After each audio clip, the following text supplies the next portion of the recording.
The crack of a Winchester rifle echoes across the vast Texas plains. A brass shell casing tumbles through the air, catching the golden light of dawn.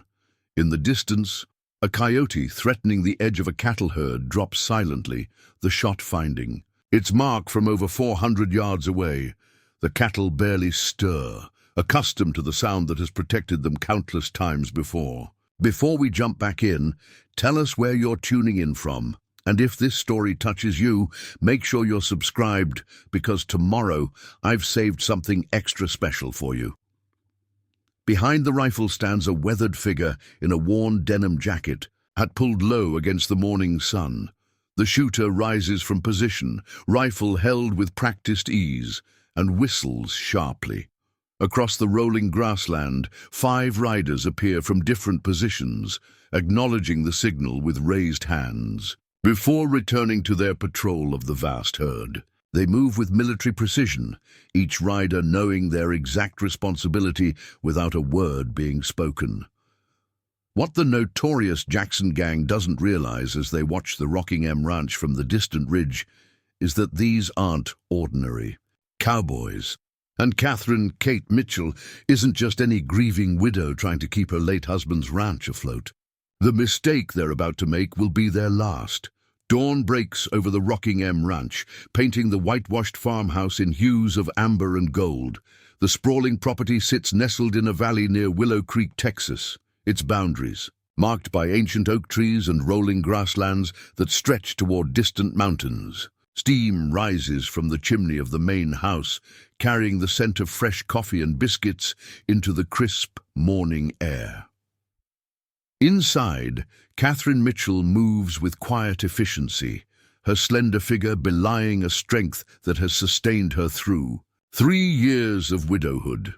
At 38, Kate's face still holds the beauty that once turned heads throughout the county, though time and hardship have etched fine lines around her eyes.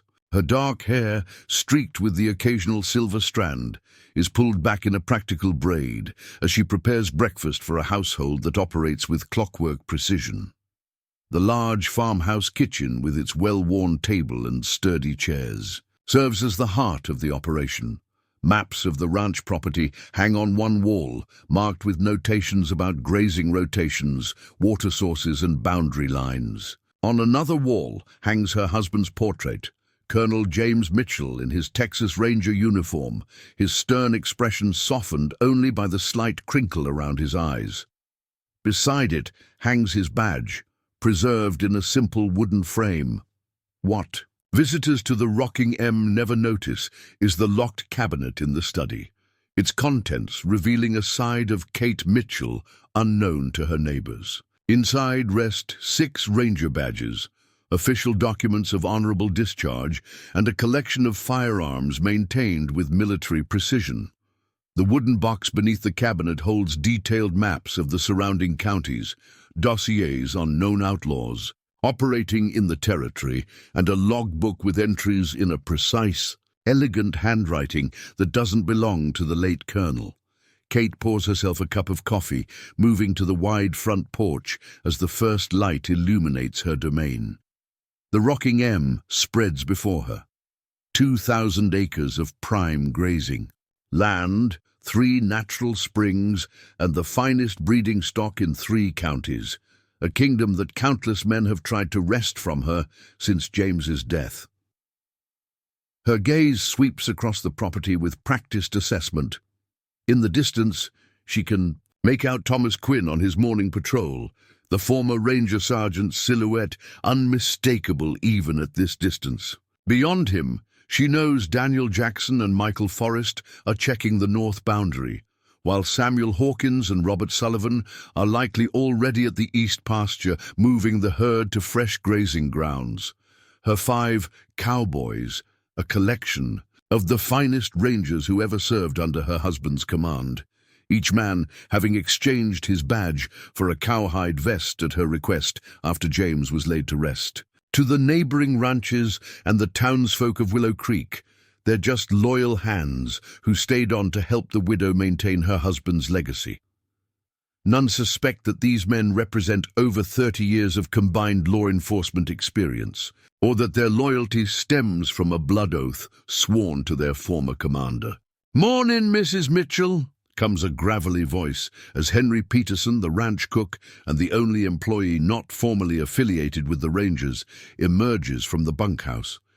The elderly man carries a basket of fresh eggs, his arthritic hands moving with surprising dexterity. "Boys'll be hungry when they get back from patrol. As always, Henry." Kate smiles, her voice gentle despite the steel that runs beneath it.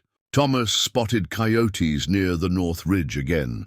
Henry nods, understanding the unspoken information. "Heard the Winchester about 20 minutes ago. Reckon that's one less predator to worry about."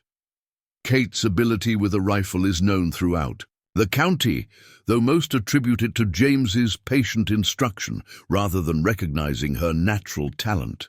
Few know that during their 15 years of marriage, it was often Kate who outshot her husband during their private competitions, her eye keener and her hands steadier than even the legendary Colonel's. "Mr. Sullivan mentioned tracks yesterday," she says, sipping her coffee. "Not a coyote, human. 3 riders skirting our northeast boundary." Henry's weathered face hardens. "Jackson gang, you think?" "Most likely," Kate replies, her tone neutral, though her eyes sharpen with calculation. "They've been pushing farther south, according to the latest reports from Fort Worth. The Jackson gang, led by the notorious William Bloody Bill Jackson, has been terrorizing ranches across North Texas for the past 2 years. Their pattern is ruthlessly efficient. Isolate smaller ranches, steal their cattle, burn out any resistance, and disappear into the territories. 7 ranchers have died trying to protect their property. 12 widows have been forced to sell their land for pennies after the gang destroyed everything they had. What the Jackson gang doesn't realize is that Kate Mitchell has been tracking their movements for months, plotting their patterns on the maps in her study with the methodical precision of a military strategist. Each attack, each sighting, each rumor carefully annotated and analyzed, not out of fear, but in preparation. "Might be time to send word to Sheriff Davis," Henry suggests, though his tone indicates little faith in the county lawman. Kate's smile doesn't reach her eyes. "I suspect Sheriff Davis is already aware, Henry. The question is whether he intends to do anything about it." The complicated relationship between the Rocking M and Willow Creek's law enforcement is another reality Kate navigates with careful diplomacy. Sheriff Davis resents the presence of former rangers on her property, viewing them as a challenge to his authority. His deputy, young William Taylor, harbors an obvious infatuation with the widow that makes his visits to the ranch both frequent and transparent. "Either way," she continues, "we'll manage our own affairs as always." Henry nods, understanding the weight behind her simple statement. The Rocking M has always stood self-sufficient, even more so since the Colonel's passing, while neighboring ranches hire temporary hands during carving or branding season. Kate maintains her small, permanent crew, men whose loyalty and capabilities far exceed those of typical ranch hands. The thunder of approaching hooves draws their attention as Thomas Quinn rides toward the house, his sorrel gelding moving at an urgent pace that immediately puts Kate on alert. Quinn is the most senior of her former rangers, a man who served as her husband's right hand for over 15 years. His weathered face rarely registers alarm, which makes his current expression all the more concerning. "Mrs. Mitchell," he calls, as he dismounts in a fluid motion that belies his 53 years. Riders coming in from the East Ridge, 7 of them. Kate sets down her coffee cup, her movements unhurried despite the news. "Jackson." "Can't confirm, but they match the description. They're making no attempt to hide their approach." Quinn's hand rests casually on his holstered Colt, a habit from his ranger days. "Sullivan and Hawkins are bringing the north herd in closer to the home pasture." Kate nods, assessing options with quick efficiency. "And Forrest and Jackson?" "I sent Jackson to circle behind our visitors, keeping to the tree line. Forrest is positioned at the east overlook with the Sharps rifle. The mention of the Sharps, a powerful long-distance rifle capable of stopping a man at over 1,000 yards, registers in Kate's expression. Michael Forrest had been the Rangers' most accomplished marksman before an injury to his right leg ended his field career. His shooting ability, however, remains undiminished. "Very good," she acknowledges, turning to Henry. "Mr. Peterson, perhaps you should see the preparations in the root cellar, just in case our visitors aren't simply passing through." The older man understands the directive, moving toward the storage shed where emergency supplies are maintained. It's a precaution they've taken before, not out of fear, but strategic prudence. Kate returns to the house with measured steps, disappearing into the study where she retrieves a small key from around her neck. The locked cabinet yields its secrets as she selects a Remington revolver, checking its mechanism before slipping it into the pocket of her apron. From another drawer, she removes a leather-bound journal, quickly noting the date, time, and number of approaching riders. When she emerges onto the porch once more, her demeanor shows no trace of concern. Instead, she presents the picture of a rancher's widow preparing to receive unexpected guests, her apron spotless, her hair neatly arranged, nothing in her manner suggesting anything but polite curiosity.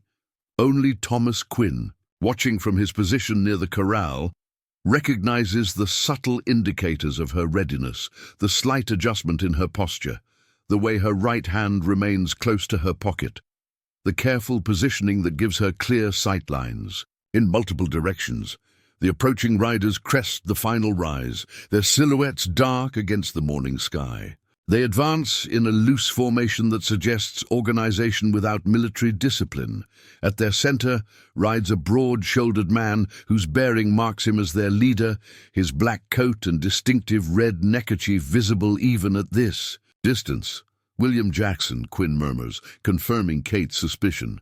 The notorious outlaw has finally turned his attention to the Rockingham Ranch, unaware that Kate Mitchell has been anticipating this moment for months. Unknown to Jackson, he isn't approaching a vulnerable widow's struggling ranch, but riding directly into the carefully laid plans of a woman who has transformed grief into purpose, and 5 former lawmen whose sense of justice burns as fiercely as it did when they wore the silver star. As the riders draw closer, Kate's hand brushes the locket she wears around her neck. Inside rests a small photograph of James and a lock of his silver-streaked hair. Her thumb traces the engraved surface. Once, a ritual that centers her before confrontation. Preparing and narrating this story took us a lot of time, so if you are enjoying it, subscribe to our channel. It means a lot to us. Now back to the story. "Let's welcome our visitors, Mr. Quinn," she says calmly, her voice carrying no trace of the calculation happening behind her composed features, "and ensure they understand the hospitality of the Rocking M." Quinn's weathered face reveals a hint of a smile as he positions himself at the foot of the porch steps, his stance casual yet strategic. In the distance, dust rises from the east, pasture as Samuel Hawkins and Robert Sullivan drive the valuable cattle closer to the protection of the main ranch buildings. From his elevated position on the east ridge, Michael Forrest adjusts his rifle, calculating wind and distance with the precision that once made him legendary in the ranges. And somewhere behind the approaching riders, Daniel Jackson, named, ironically the same as the outlaw leader, but standing as his moral opposite, circles silently through the tree line, creating a net that is slowly closing around men who believe they're approaching easy prey.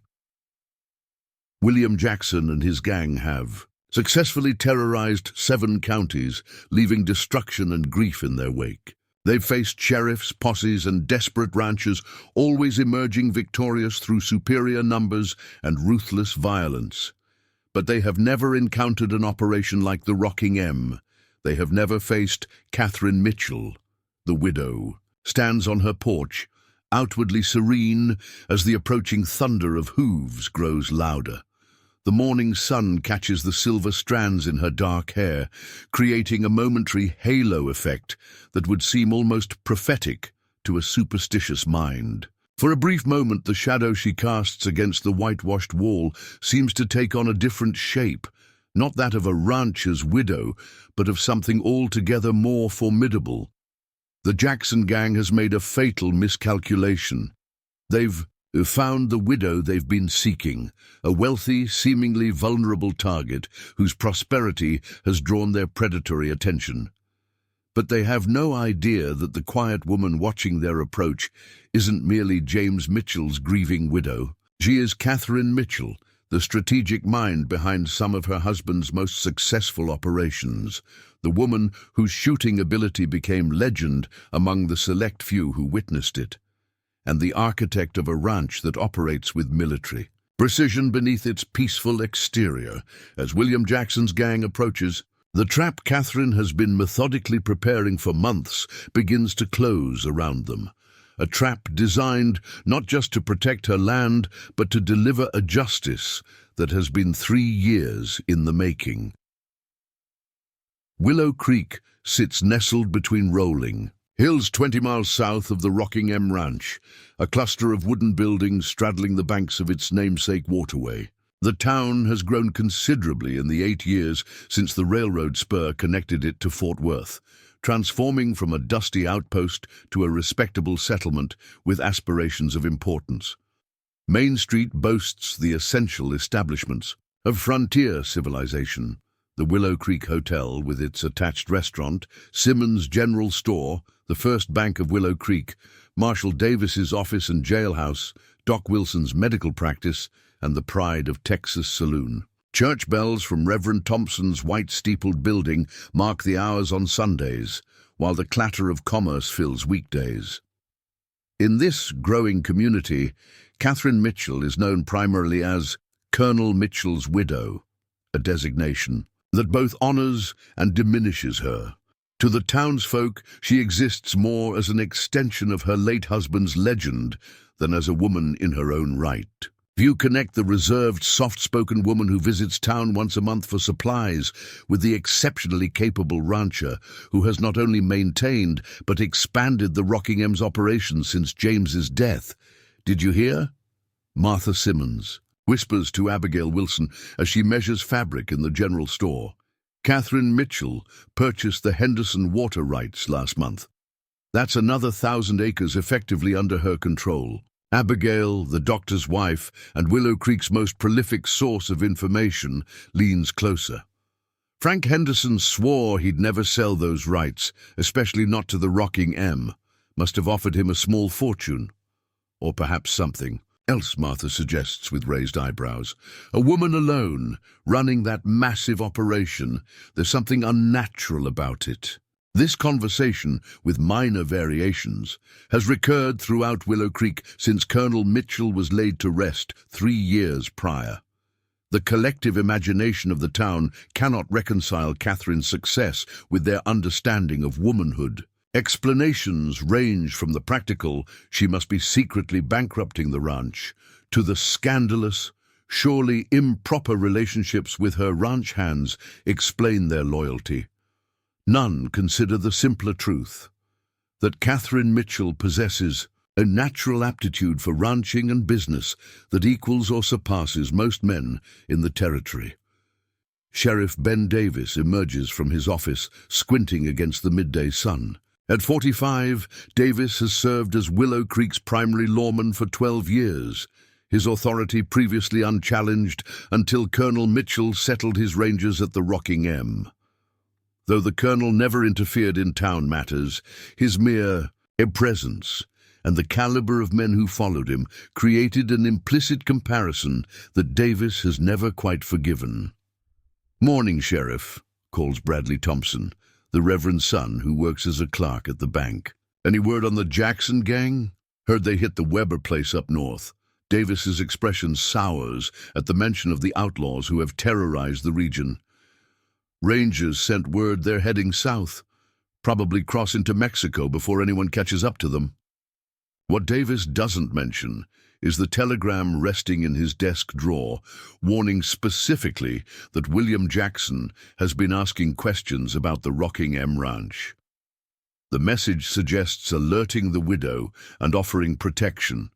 Advice: the sheriff has deliberately ignored for 3 days.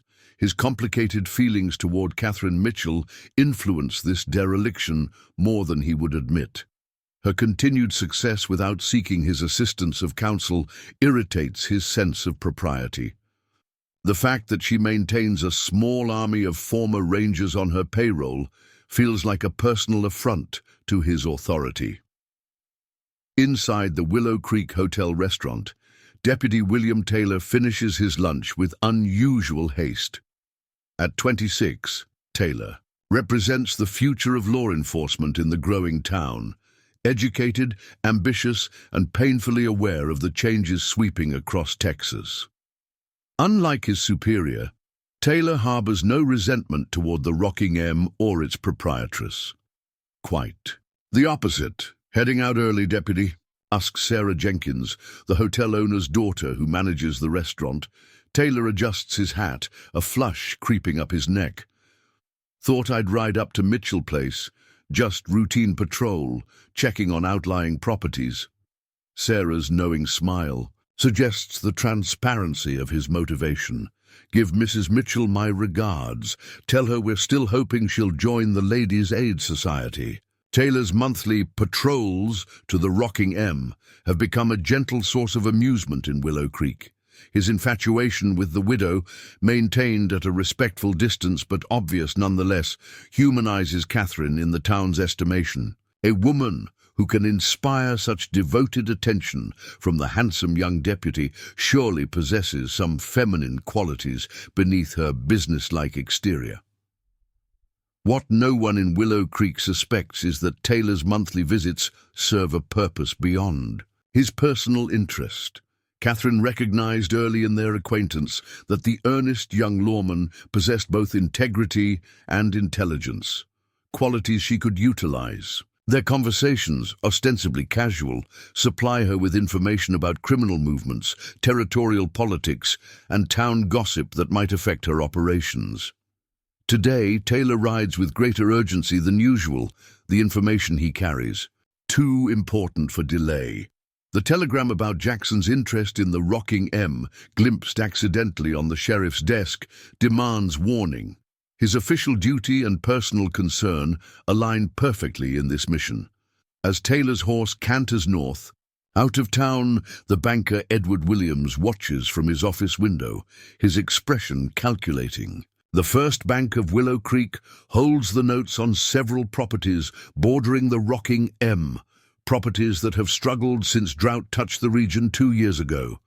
Williams has extended these loans repeatedly, not from generosity, but strategic patience. You're certain Mitchell's widow rejected your offer? He asks Preston Hayes, a cattle buyer representing Eastern interests, who stands beside his desk. Wouldn't even name a counterprice, Hayes confirms. Said the Rockingham wasn't for sale at any figure, seemed amused by the suggestion. Williams drums his fingers on his mahogany desk. She can't sustain operations indefinitely. That place needs 30 hands minimum during calving season. She's running it with 5, plus that old cook. 5 hands who work like 15, Hayes. Correct. I watched them move 300 head in half the time it would take a normal crew. Military precision, I'd call it. Williams doesn't respond to this observation, though it confirms his suspicions about the continued Ranger influence at the ranch. Instead, he changes direction. What's your assessment of the herd? Finest breeding stock I've seen in 3 counties. Her bulls would fetch premium prices in Chicago or Kansas City. Conservative estimate puts the full herd value around 70,000. The banker whistles softly, and she's vulnerable with Jackson operating in the region. Hayes shifts uncomfortably. You're not suggesting... I'm not suggesting anything, Williams interrupts smoothly. Merely observing that circumstances change. Property values adjust according to risk. Should the Rocking M suffer misfortune, my bank stands ready to help the widow avoid complete financial ruin.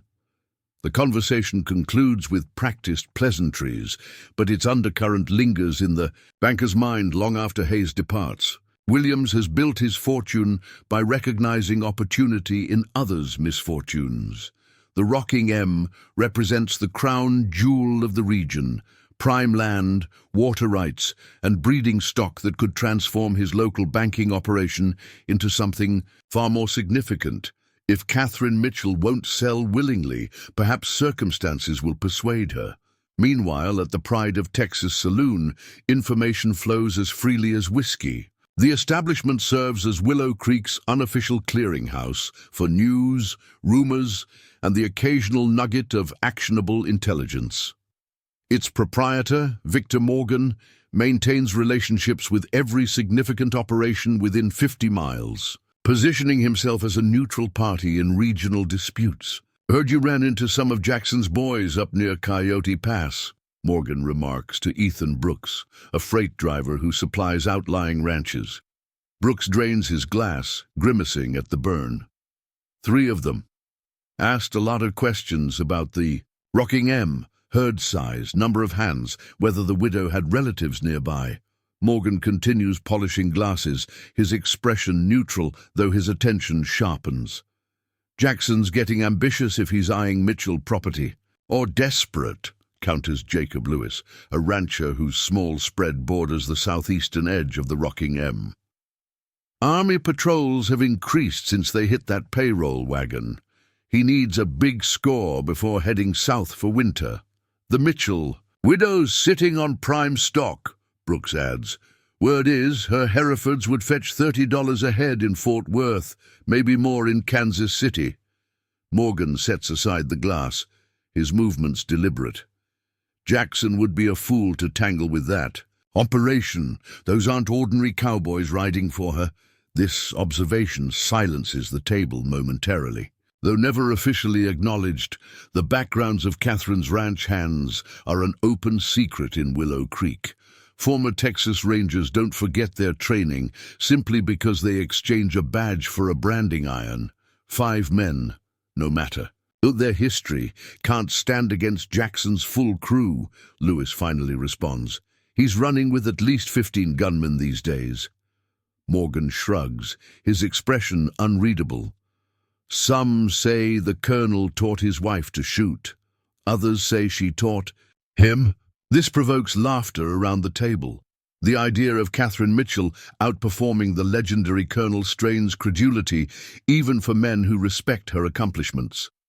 Only Morgan remains thoughtful, recalling a conversation years ago, when James Mitchell, deep in his cups after a Rangers' victory celebration, had spoken of his wife with unusual candor. "Katie could put 5 shots in a playing card at 50 paces before I met her," the colonel had confided. "Never seen a steadier, and a quicker mind for tactical assessment. If Texas allowed women in the Rangers, she'd have been made captain before me." Morgan had dismissed this as a husband's loving exaggeration. Now, watching Jackson's plans unfold from his unique vantage point, he wonders if he should have paid closer attention. As afternoon fades toward evening, Deputy Taylor's horse thunders across the final stretch of road leading to the Rocking M's main gate. His urgency increases as he spots unfamiliar tracks in the dusty path, 7 horses heading toward the ranch, their prints fresh in the warming earth. The Rocking M's entrance stands impressive against the Texas landscape, twin stone pillars supporting a wrought iron arch bearing the ranch's distinctive brand. The main house sits visible in the distance, a 2-story structure of limestone and timber that combines frontier practicality with unexpected touches of elegance. Beyond it spread the outbuildings, corrals, and in the distance the rich grasslands that support the Mitchell herd. As Taylor approaches, he registers the unnatural stillness surrounding the property. No hands visible near the outbuildings. No smoke from the bunkhouse chimney, no cattle in the near pastures.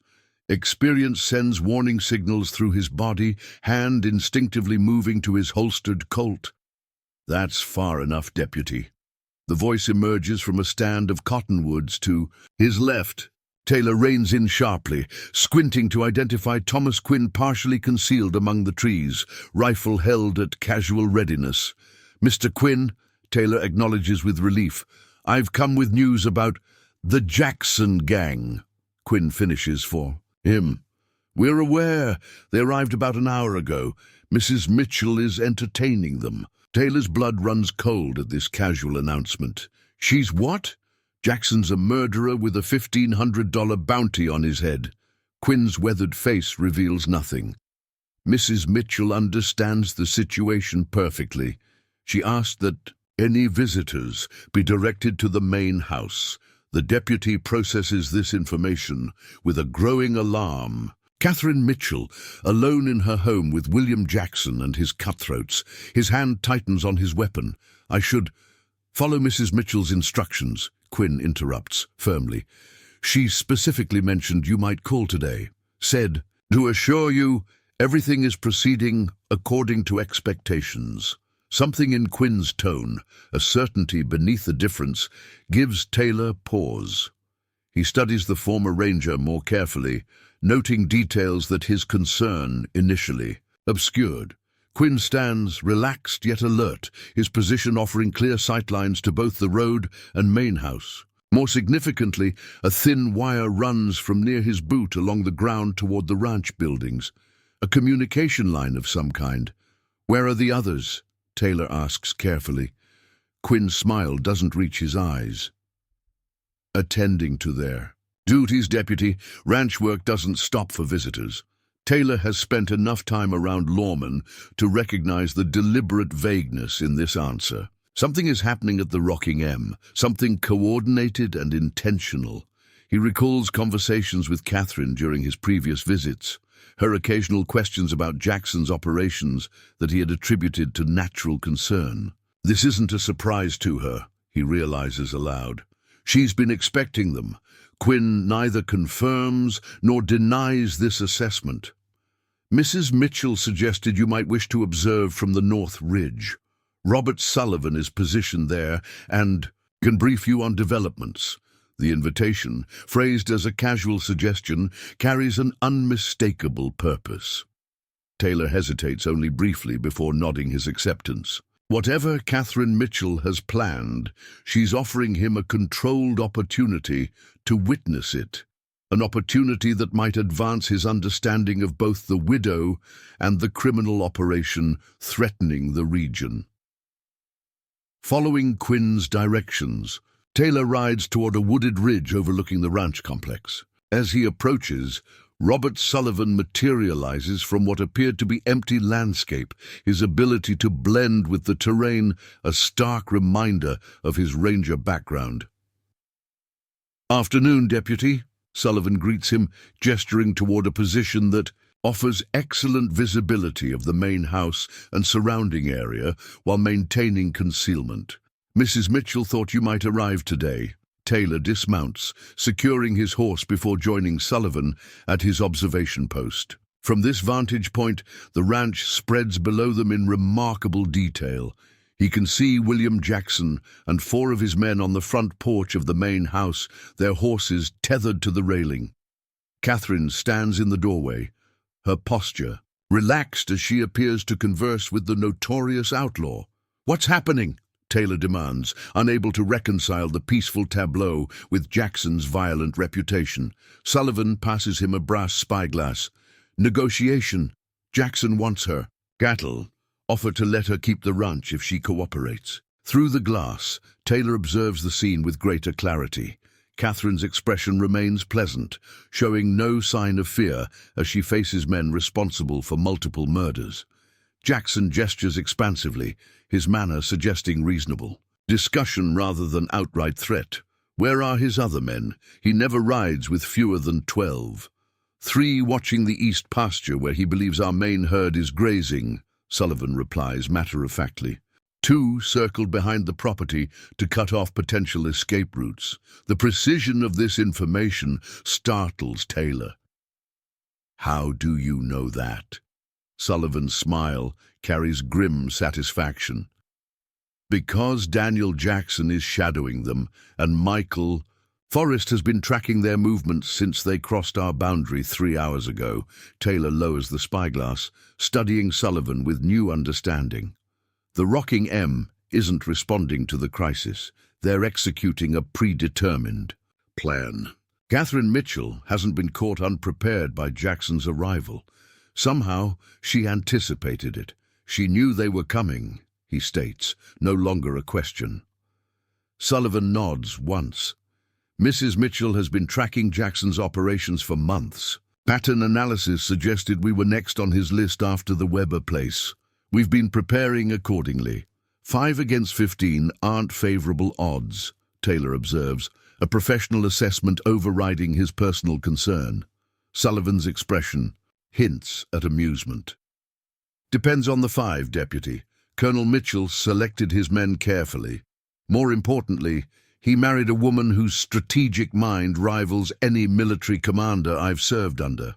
This casual revelation forces Taylor to reconsider everything he thought he knew about Catherine Mitchell. The quiet, composed widow who politely receives his monthly visits while discussing cattle prices and weather patterns suddenly emerges as something far more complex, a tactician deliberately positioning her resources against a known threat. What's her plan? He asks, professional curiosity now fully engaged. Sullivan turns his attention back to the scene below. Phase 1 is currently underway. Allow Jackson to believe his approach has succeeded. Let him think 5 hands and a widow present minimal resistance.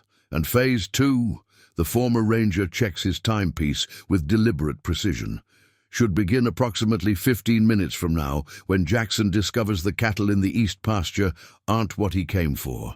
Below them, Catherine Mitchell continues her conversation with William Jackson, her hand gesturing toward the eastern horizon, where dust rises from what appears to be a substantial cattle herd. Even through the spyglass, Taylor can't detect any indication that she's facing the man responsible for terrorizing 7 counties.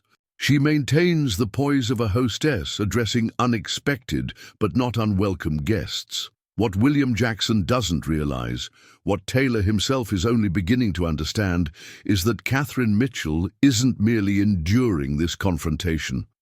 She has orchestrated it, turning her ranch into an elaborate stage where Jackson believes himself the predator while actually playing the role she has designed for him.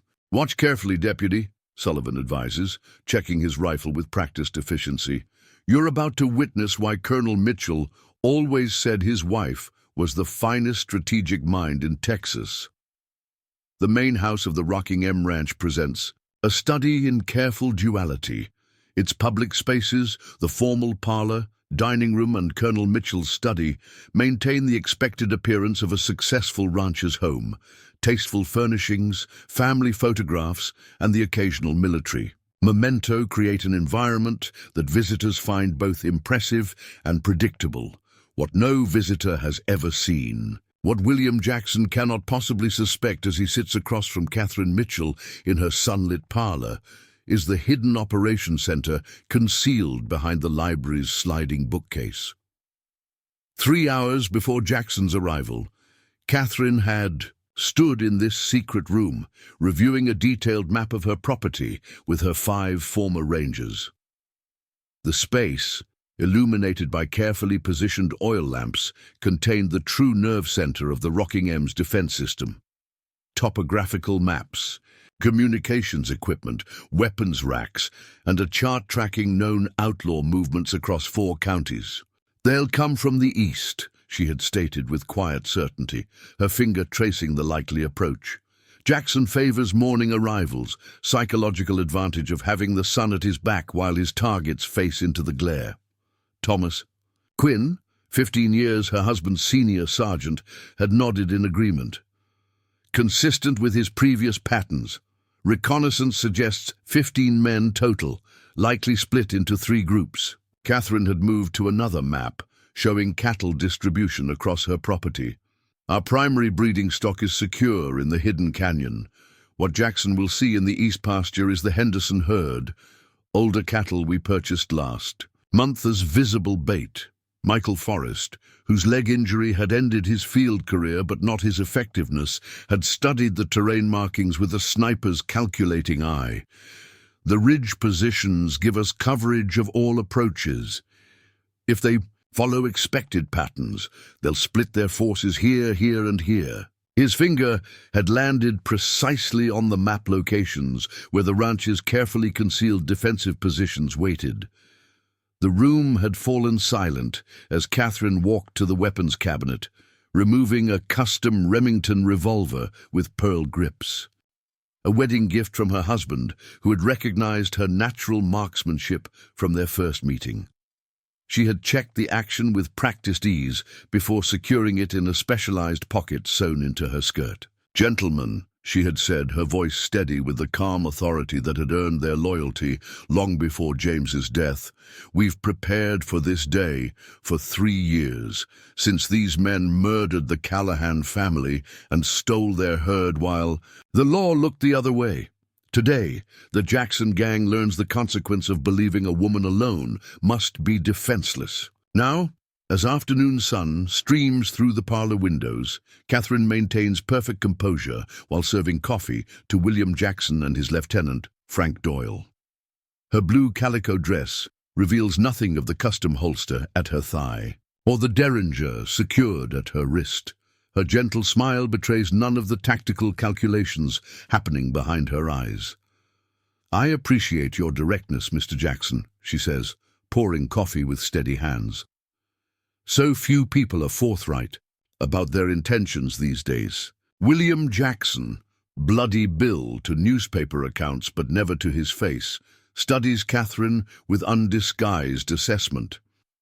At 40, Jackson presents a contradiction. His appearance suggests respectability, well-trimmed beard, quality, clothing, articulate speech, while his eyes reveal the predatory calculation that has left 37 people dead across his criminal career. "Direct's always best with business propositions, Mrs. Mitchell," he replies, accepting the offered cup with a nod that mimics gentlemanly courtesy. "Your herd's respected across 3 states. Prime breeding stock is worth considerably more than standard trail cattle." "You flatter me, Mr. Jackson." "Hey, mister." Catherine seats herself across from him, arranging her skirts with practiced grace. "Though I suspect your interest extends beyond mere admiration of my husbandry methods." Frank Doyle shifts uncomfortably at this directness, but Jackson's smile widens with something approaching genuine appreciation. Unlike his victims in previous raids, the Mitchell widow shows neither fear nor hysteria, qualities that had always irritated him when conducting business. "Here's my proposition," Jackson continues. "My associates and I will drive your herd to the market in Kansas City. Your cut would be 20% of the sale price, delivered to you personally upon our return." "How generous," Catherine responds, her tone revealing nothing. "And should I decline this arrangement, the threat remains unspoken but hangs in the air between them. Jackson's pattern is well established. Cooperation brings survival with minimal bloodshed. Resistance ensures destruction of property and loss of life. I'd hate to see this beautiful operation damaged by poor decision-making," Jackson offers smoothly. "Ranchers' dangerous work. Accidents happen. Buildings burn.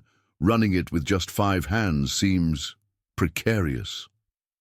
Catherine sips her coffee, appearing to consider his words.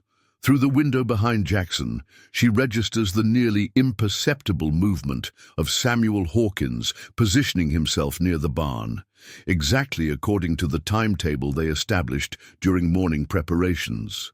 "Colonel Mitchell always said timing was everything," she remarks conversationally, "in battle and in ranching." Something in her tone causes Jackson to study her more carefully. For the first time, he notices details previously overlooked. The precision with which she positioned herself in the room, offering him the seat with his back to the window. The unusual quality of her posture, relaxed yet balanced, similar to gunfighters he's encountered. The careful arrangement that keeps her right hand free despite the coffee cup in her left. Your husband had quite the reputation, Jackson acknowledges, setting aside his untouched coffee. Texas Rangers still tell stories about his campaigns against the Comanche. James believed in preparation, Catherine responds, especially when facing adversaries who underestimate you. The atmosphere in the parlor shifts subtly as Jackson recognizes the implied meaning behind her pleasant tone. Before he can respond, pounding footsteps on the porch announce the arrival of one of his men, Luke Perkins, a young outlaw whose primary value lies in his speed on horseback. "Boss," Perkins blurts, forgetting protocol in his urgency. "There's something wrong with the herd. They're all old steers and culls, not a single breeding bull or prime heifer among them."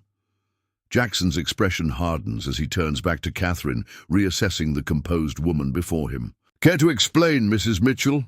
Catherine's smile remains unchanged. "As I mentioned, Mr. Jackson, preparation. The cattle you see are indeed mine, purchased from the Henderson Ranch last month. My primary herd, the stock you're actually seeking, is quite secure." For the first time, uncertainty crosses Jackson's face. The raid that had succeeded 15 times across 3 states suddenly deviates from expected patterns. The vulnerable widow has anticipated his approach, rearranged her assets, and now sits calmly acknowledging her countermove. "Where are my men who were watching the north boundary?" he demands, hand moving toward his holstered revolver. "Enjoying the hospitality of my root cellar," Catherine replies, her pleasant tone unchanged, despite the tension crackling through the room. "Mr. Forrest has an exceptional gift for approaching undetected. Your men never heard him coming." Outside, a single gunshot echoes from the direction of the east pasture, a signal rather than an attack. Catherine registers it with the barest flicker of her eyes, noting the precise timing that confirms her ranch hands are executing there. Assigned responsibilities perfectly. Jackson rises abruptly, knocking his chair backward. "You have no idea who you're dealing with, woman. I've burned out a dozen ranches for less insolence."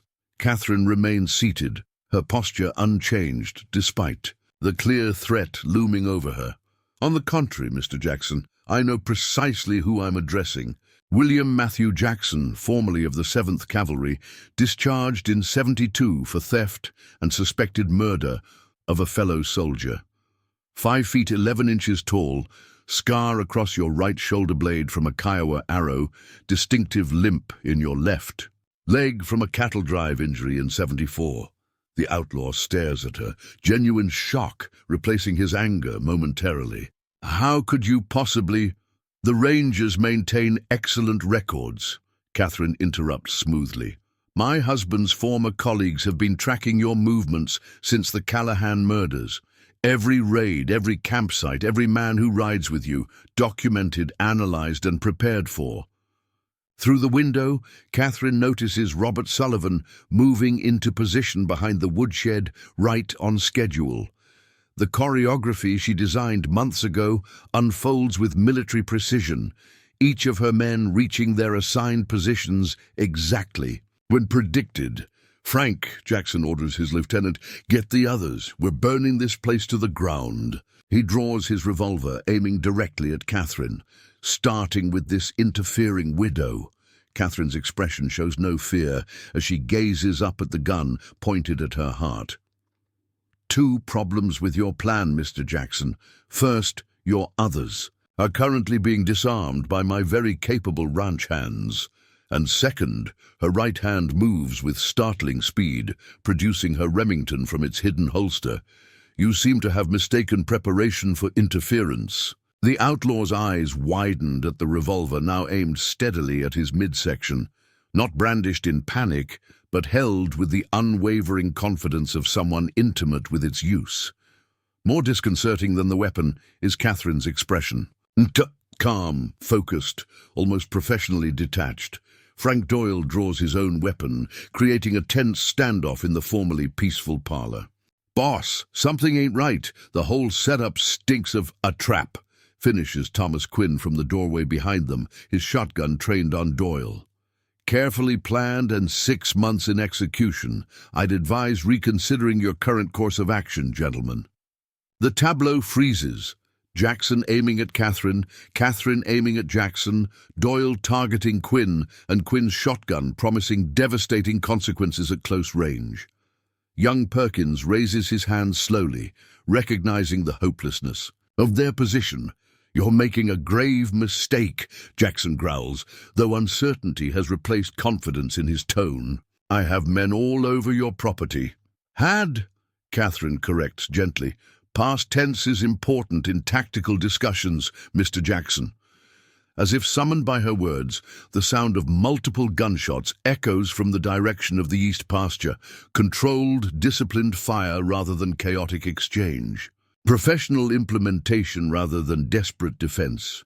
"Your men attempted to steal my cattle, despite discovering they weren't what you expected," Catherine explains, her aim never wavering. "My ranch hands objected to this theft. The resulting discussion is what you're hearing." Jackson's expression cycles through disbelief, rage, and finally grim recognition. "Those aren't ordinary ranch hands."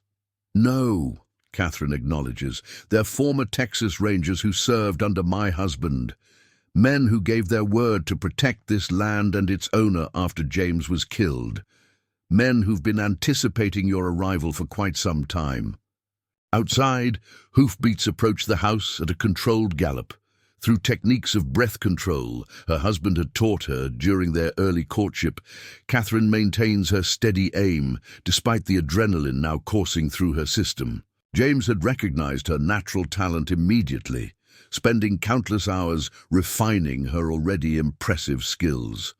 "You think your 5 former lawmen can stand against my entire crew?" Jackson challenges, though his confident tone rings hollow. Catherine's smile carries genuine amusement for the first time. "Mathematics was never your strength, was it, Mr. Jackson? 5 former Rangers plus 1 widow equals 6. Your crew numbered 15 this morning. 3 are secured in my root cellar. 2 more are currently under Mr. Forrest's supervision by the East Ridge. I believe the gunfire we're hearing suggests further reduction in your operational numbers." The approaching rider reaches the front of the house, dismounting with practiced efficiency.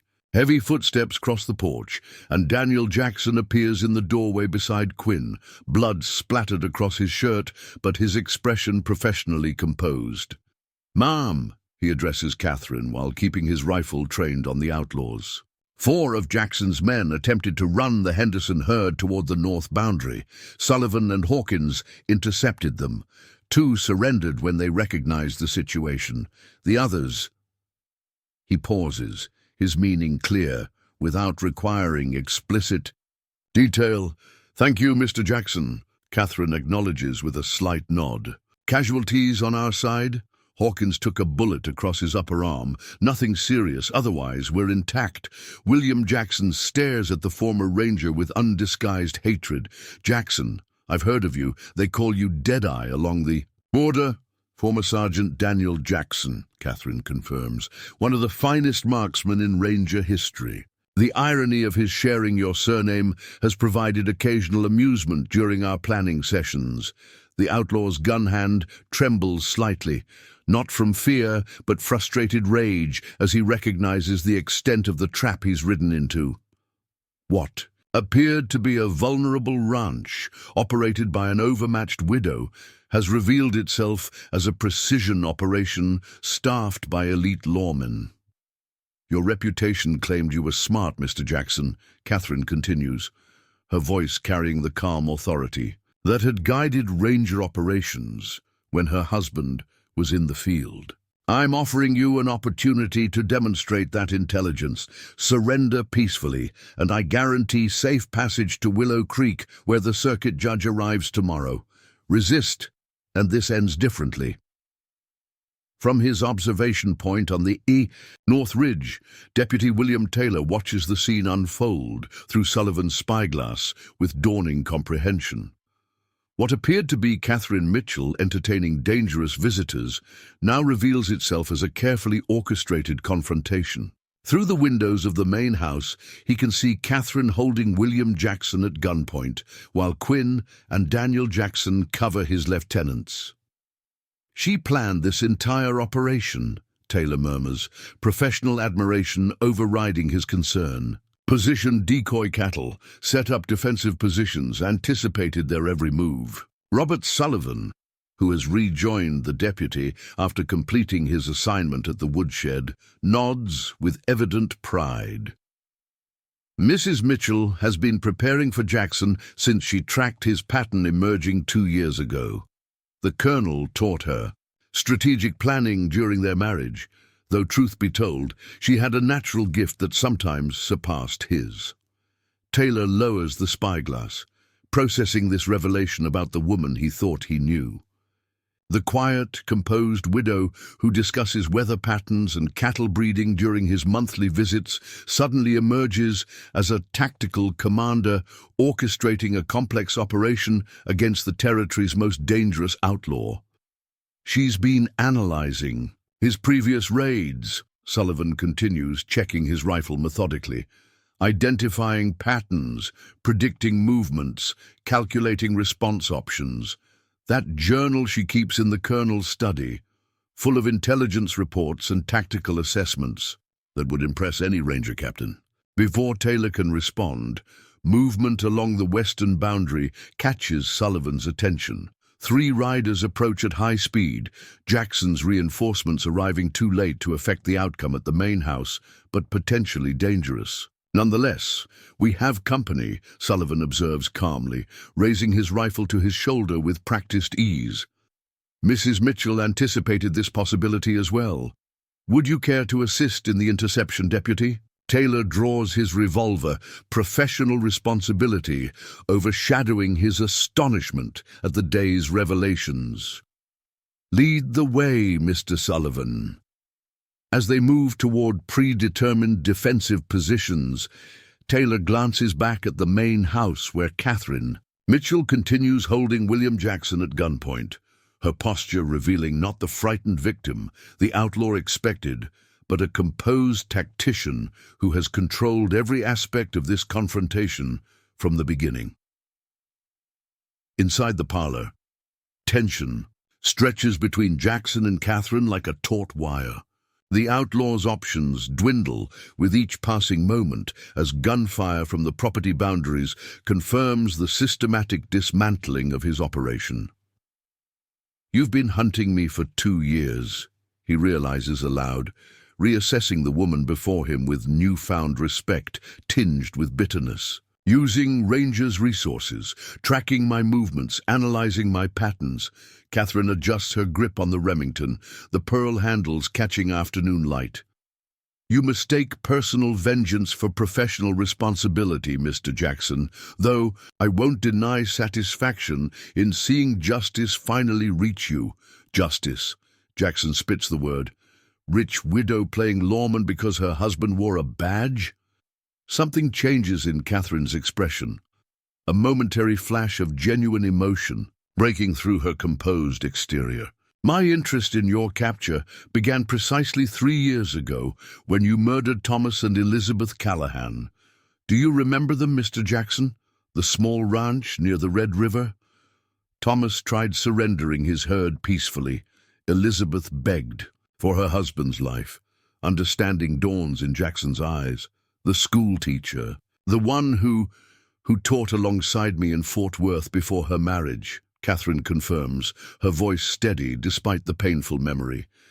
"My dearest friend since childhood. The woman who stood beside me at my wedding, who comforted me after my miscarriages, who wrote faithfully every month until your bullet ended her life." For the first time, William Jackson fully comprehends his tactical error. The Rocking M wasn't targeted by coincidence or mere opportunity. Catherine Mitchell hadn't recognized his pattern by chance. She had studied him with the dedicated persistence of someone fulfilling a personal vow. The Rangers couldn't establish sufficient evidence for your prosecution. Catherine continues. Witnesses disappeared. Tracks went cold. But I made a promise at Elizabeth's grave that someday you would face justice for what you did to her family. Through the window, Catherine notices Michael Forrest signaling from his position near the barn. Confirmation that the remaining outlaws have been subdued. The operation she designed over months of careful planning has concluded successfully, exactly as predicted during their morning briefing. It's finished, Mr. Jackson, she states with quiet finality. Your men have been captured or neutralized. The circuit judge arrives tomorrow in Willow Creek. Justice delayed but not denied. Frank Doyle, recognizing the hopelessness of their situation, slowly lowers his weapon. Boss, she's outplayed us. No shame in admitting when you're beat. For a moment, Catherine believes Jackson might surrender. His expression suggests grudging recognition of her superior strategy. Then something shifts in his eyes. A reckless determination that James had warned her represented the most dangerous moment when confronting desperate men. Not quite finished, Jackson snarls, his finger tightening on the trigger. Catherine's response comes from thousands of hours of practice, movements drilled until they became instinct rather than conscious decision. She fires a fraction of a second before Jackson, her bullet striking with precision while his goes wide, embedding in the wall behind her as he crumples to the floor. In the sudden silence following the gunshots, Catherine remains perfectly still, her revolver unwavering, despite the acrid smell of gunpowder filling the parlor. Thomas Quinn moves swiftly to secure Doyle and Perkins, while Daniel Jackson checks his fallen namesake with professional efficiency. Dead center, he confirms, glancing up at Catherine with professional respect. The colonel would be proud. Catherine finally lowers her weapon, the culmination of 3 years' preparation, resolving in a single moment of necessary action. See to our wounded, Mr. Jackson. Deputy Taylor will need a complete report for the circuit judge. As her ranch hands secure the remaining outlaws, Catherine moves to the window, gazing across the property that has been both her sanctuary and operational base since James's death. The rocking M stands intact, her cattle secure, her defenses proven, her promise to Elizabeth fulfilled. William Jackson made the fatal error that has doomed countless opponents throughout history. He underestimated his adversary based on appearance, rather than capability. He saw a vulnerable widow managing an operation beyond her capacity, never suspecting he faced a strategist who had anticipated his every move months in advance. Outside, as afternoon light casts long shadows across the ranch yard, Deputy Taylor approaches the main house with Sullivan beside him. The young lawman's expression reveals the profound reassessment occurring within. Catherine Mitchell, emerging not merely as an object of admiration, but as a commander whose tactical brilliance had dismantled the territory's most dangerous outlaw gang in a single, precisely orchestrated operation. What Taylor and indeed all of Willow Creek will soon discover is that the widow Mitchell has only begun to reveal her true capabilities. Capabilities that will transform not just her ranch, but the entire territory. In ways none could anticipate, Deputy William Taylor had witnessed violence before, inevitable encounters during 3 years wearing a badge in frontier territory. But nothing in his experience prepared him for the methodical efficiency with which Catherine Mitchell's operation neutralized the Jackson gang. 15 hardened outlaws systematically disarmed, captured, or eliminated in less than 2 hours. As dusk approaches the rocking M, Taylor assists Thomas Quinn in securing the surviving gang members in the ranch's storage barn. The converted space serves as a temporary prison, its sturdy construction and limited access points making it ideal for holding prisoners until transport to Willow Creek can be arranged.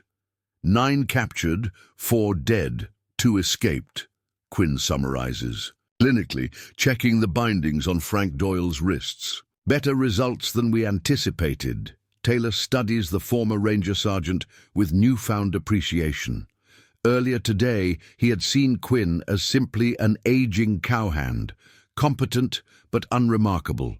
Now, observing his professional handling of dangerous prisoners, the deputy recognizes the decades of law enforcement experience underlying every movement. "You've been planning this for months," Taylor states. No longer a question. Quinn secures the barn door, positioning Michael Forrest as sentry with a clear view of both the entrance and surrounding approach. Mrs. Mitchell began tracking Jackson's operations after the Callahan murders. The colonel's connections provided initial intelligence. After his passing, she maintained those information networks personally. Taylor follows Quinn toward the main house, struggling to reconcile this revelation with his previous understanding of Catherine Mitchell. Why didn't she involve the sheriff's office? This is precisely why we have law enforcement. The older man's expression communicates volumes without words. Skepticism regarding local law enforcement's effectiveness against an operation of Jackson's scale, and something more personal that Taylor can't immediately identify. Instead of answering directly, Quinn gestures toward the house. "Mrs. Mitchell requested your presence in the colonel's study once the prisoners were secured. She'll address your questions herself." The main house appears remarkably undisturbed, considering the day's events. Only a single bullet hole in the parlor wall and bloodstains on the hand-woven carpet testify to the violence that transpired hours earlier. Catherine has changed from her blue calico dress into practical riding clothes, divided skirt, white blouse, and leather vest. She stands beside the colonel's desk reviewing documents with Samuel Hawkins, whose injured arm now sports a neat bandage. "Deputy Taylor," she greets him without looking up, her tone businesslike rather than maintaining the gentle courtesy that typically characterize their interactions. "Thank you for your assistance today. Your presence provided a valuable official witness to these proceedings." Taylor removes his hat, suddenly uncertain of protocol. Is she the rancher's widow he's come to admire, or the tactical commander who orchestrated today's operation? "Ma'am, I have questions about why we didn't involve Sheriff Davis." Catherine completes his thought, finally meeting his gaze directly. Her eyes, always intelligent, now reveal a clarity of purpose and analytical depth he'd previously glimpsed only in fragments. "Please join me. This conversation requires privacy." She leads him into the colonel's study, a room Taylor has seen during previous visits but never entered. Leather-bound books line walnut shelves, military maps decorate the walls, and a massive oak desk dominates the space. Catherine activates a hidden mechanism, revealing the concealed operations room that served as command center for today's events. "Welcome to the real Rocking M, Deputy Taylor." The hidden room stands in stark contrast to the traditional ranch house surrounding it. Maps cover the walls, marked with notations tracking criminal movements across 4 counties. A telegraph apparatus sits in one corner, connected to a line that must run underground to avoid detection. Most revealing is the collection of dossiers stacked neatly on a central table. Intelligence files that would impress any ranger headquarters. "My husband established this room during construction," Catherine explains, lighting additional lamps to illuminate the space. James believed effective law enforcement required both official channels and alternative resources, particularly in territories where jurisdiction is complicated by distance and limited manpower. Taylor studies the room with professional assessment, recognizing the strategic thinking behind its design and location. This goes beyond standard ranch security. "Because the Rocking M was never merely a cattle operation," Catherine responds, retrieving a leather portfolio from a locked cabinet. "While James wore the Ranger badge officially, our partnership extended to all aspects of his work." She opens the portfolio, revealing an array of documents bearing official seals alongside handwritten field reports. The Callahan murders weren't random banditry. They represented a pattern of targeted operations against specific ranches, operations too organized to be explained by ordinary criminal opportunity. Taylor examines the materials, his law enforcement training allowing him to recognize the professional intelligence gathering they represent, witness statements, transaction records, movement patterns, all compiled with methodical precision. Elizabeth Callahan wasn't just my friend, Catherine continues, her composure momentarily wavering at the name.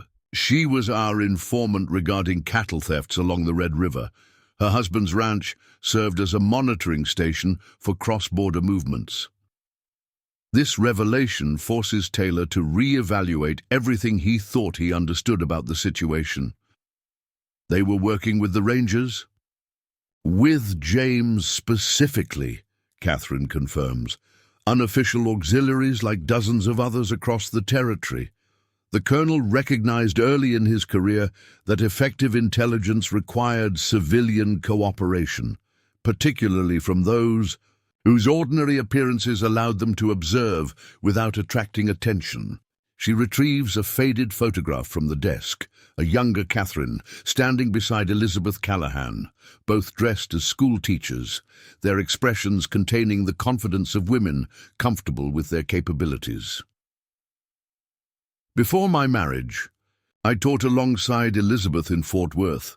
My father was a federal judge. He ensured his daughters received education uncommon for frontier women, including matters typically reserved for men. When I met James during an investigation involving one of my students, he recognized capabilities beyond my teaching position.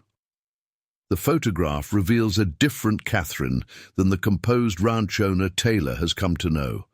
Younger, certainly, but the difference extends beyond age. This younger woman's eyes hold a spark of challenge and ambition, untempered by the grief that would later touch her.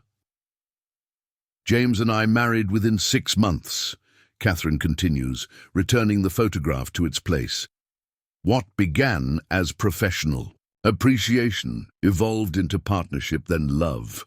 He found in me not just a wife, but a strategic counterpart, someone who could analyze intelligence, recognize patterns, and coordinate operations while he maintained official ranger duties.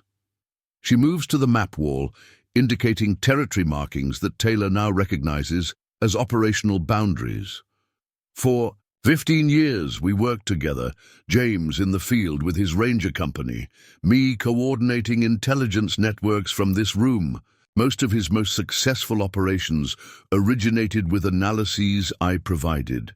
Taylor absorbs this information, fragments of conversations suddenly acquiring new meaning. The occasional references to Catherine's good instincts from townspeople who witnessed her business decisions. The respect bordering on deference that former rangers showed her, attributed to courtesy toward their commander's widow rather than recognition of her own capabilities. The Callahan murders changed everything, Catherine continues, her voice, maintaining professional detachment despite the personal connection, not just because Elizabeth was my friend, but because their deaths represented a fundamental failure of official law enforcement. Despite clear evidence connecting Jackson to multiple crimes, jurisdictional complications prevented effective pursuit. She unlocks another cabinet, revealing files clearly labeled with William Jackson's name, intelligence gathering spanning 3 years and hundreds of pages. After James died, I continued our work independently. The men you know as my ranch hands remained with me not just from loyalty to their former commander, but because our operation serves a purpose beyond cattle raising. The Rocking M is a ranger's outpost, Taylor realizes aloud, pieces falling into place with startling clarity. Unofficially, yes, Catherine acknowledges. We monitor criminal movements across the territory, coordinate with similar operations in strategic locations, and occasionally, as today demonstrated, implement direct action when official channels prove insufficient. Taylor processes this revelation with a growing understanding of Catherine's true role in regional security. Not simply a widow, maintaining her husband's ranch, but the intelligence center for a network spanning hundreds of miles, operated by a woman whose capabilities equal or exceed many badge-wearing lawmen.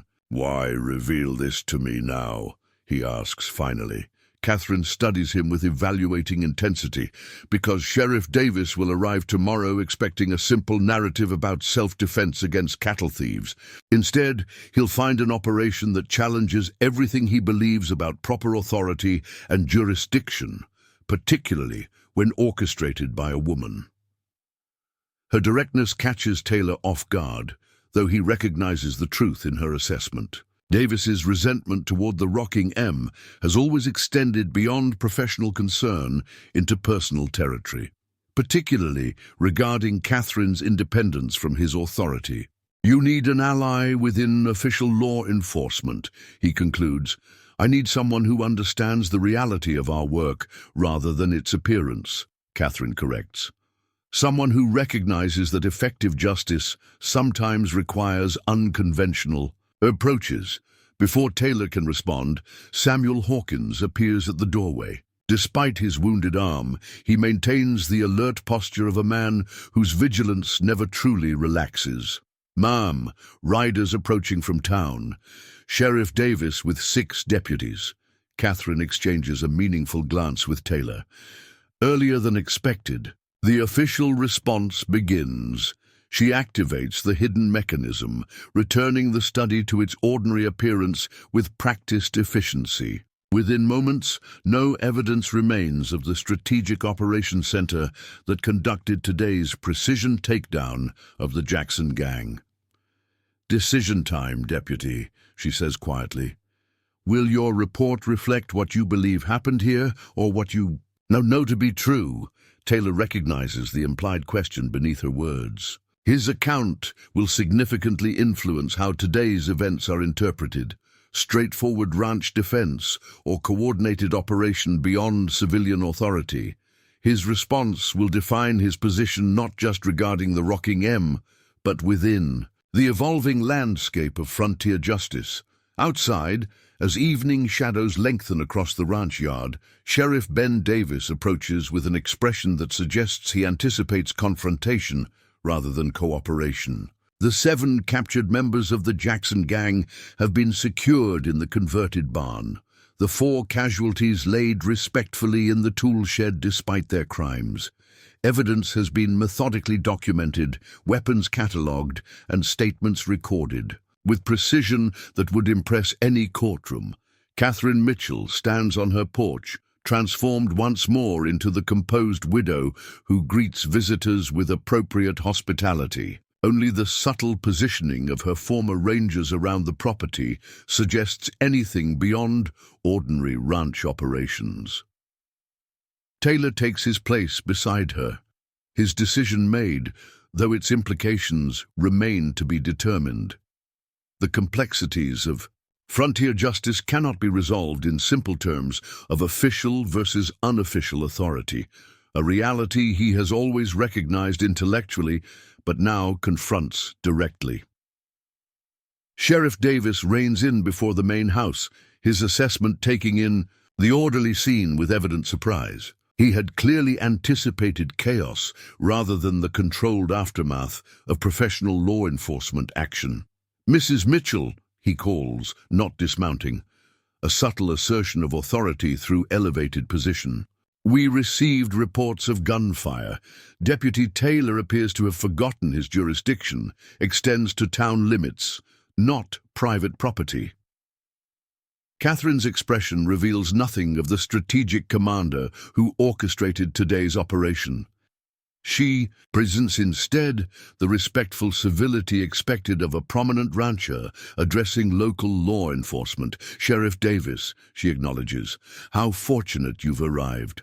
Deputy Taylor has been essential in helping us manage a rather significant incident. The Jackson gang attempted to steal my cattle this afternoon. Davis's expression shifts, professional interest overriding personal animosity. William Jackson? Here? Currently in my storage barn along with 6 of his men, Catherine confirms with remarkable composure for someone describing the capture of the territory's most notorious outlaw. The appropriate paperwork has been prepared for their transfer to your custody. The sheriff studies her with undisguised skepticism. You expect me to believe you and your 5 ranch hands captured William Jackson and half his gang without assistance? Before Catherine can respond, Taylor steps forward, his decision crystallizing into action. Sheriff, I was present for the entire operation. Mrs. Mitchell and her employees acted entirely within the law to defend their property against armed intruders. Their response was measured, proportional, and professionally executed. His careful wording, particularly operation rather than incident, communicates volumes to Catherine while maintaining plausible deniability with Davis. Taylor has made his choice, recognizing that justice sometimes requires flexibility. Regarding procedural expectations, Davis dismounts slowly, his expression revealing the calculation happening behind his initial disbelief. William Jackson carries a substantial bounty. Credit for his capture would significantly enhance any lawman's reputation. The precise details of how that capture occurred might prove less important than the result.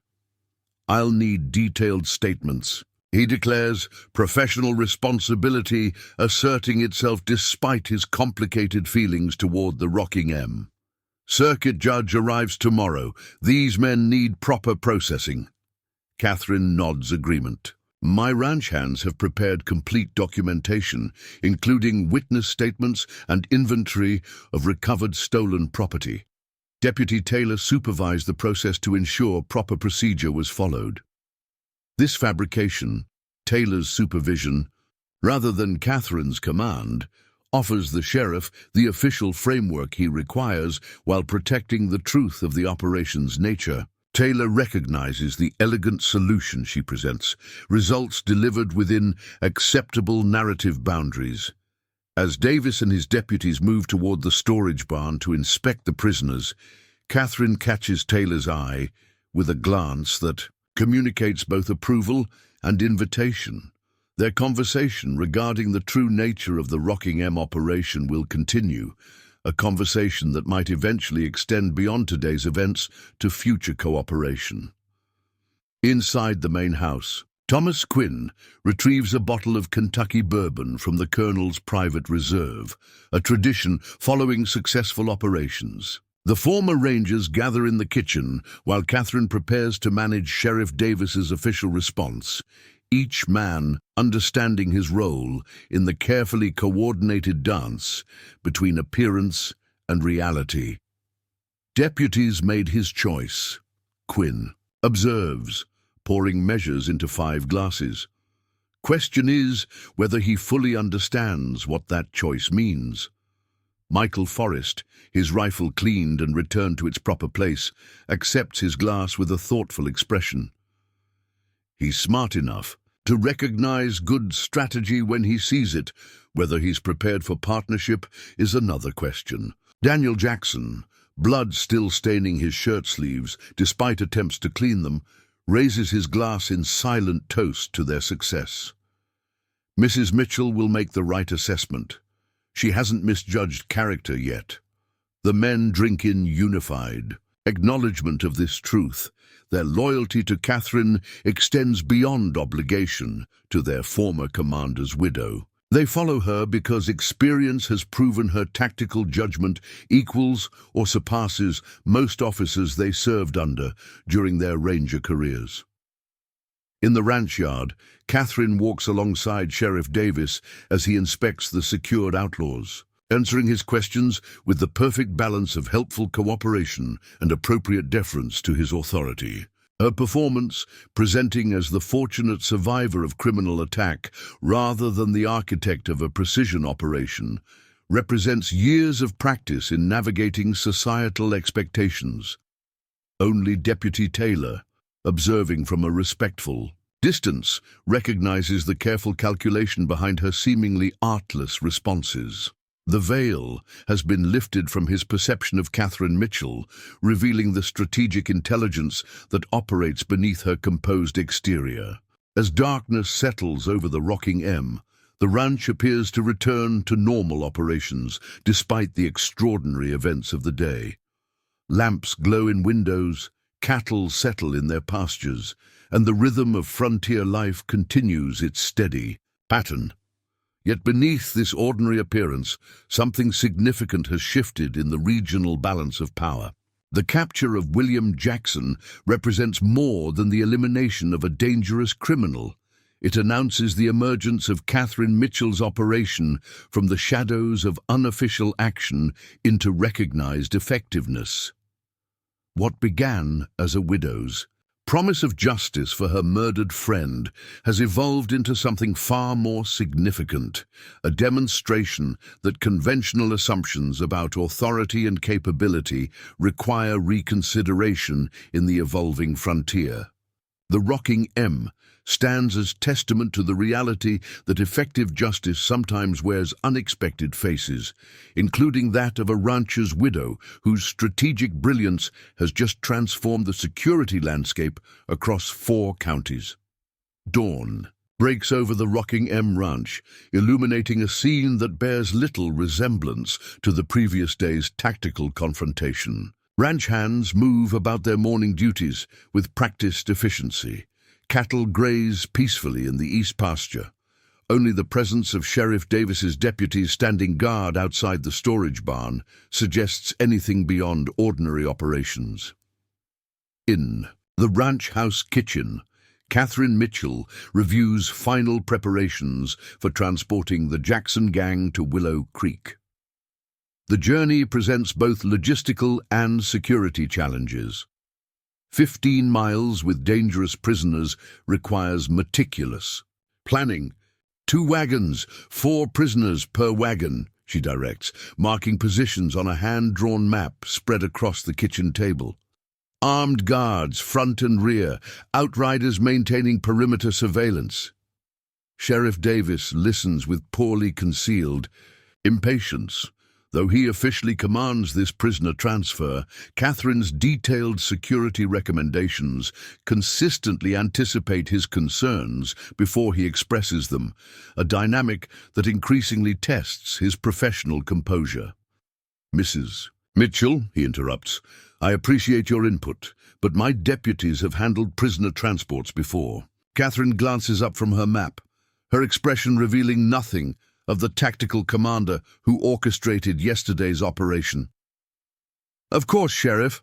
I'm simply sharing observations based on the Jackson gang's previous behaviors. Their remaining associates may attempt rescue during transport.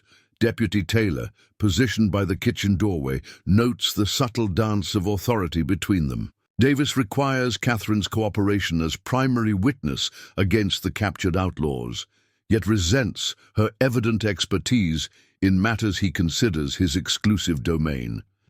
Catherine navigates this tension with remarkable precision, offering crucial information while maintaining the appearance of appropriate deference. Circuit Judge Monroe arrives on the noon stage, Davis continues, reasserting control of the conversation.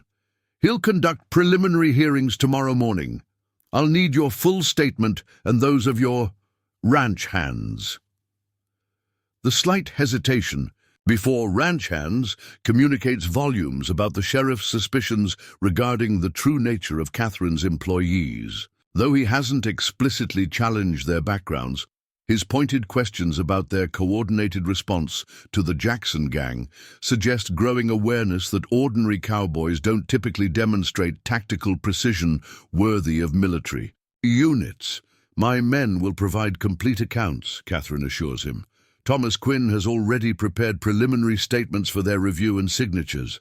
This seemingly innocuous comment That her foreman has drafted statements for the others triggers visible discomfort in Davis. Standard procedure would have each witness provide independent accounts rather than coordinated testimony.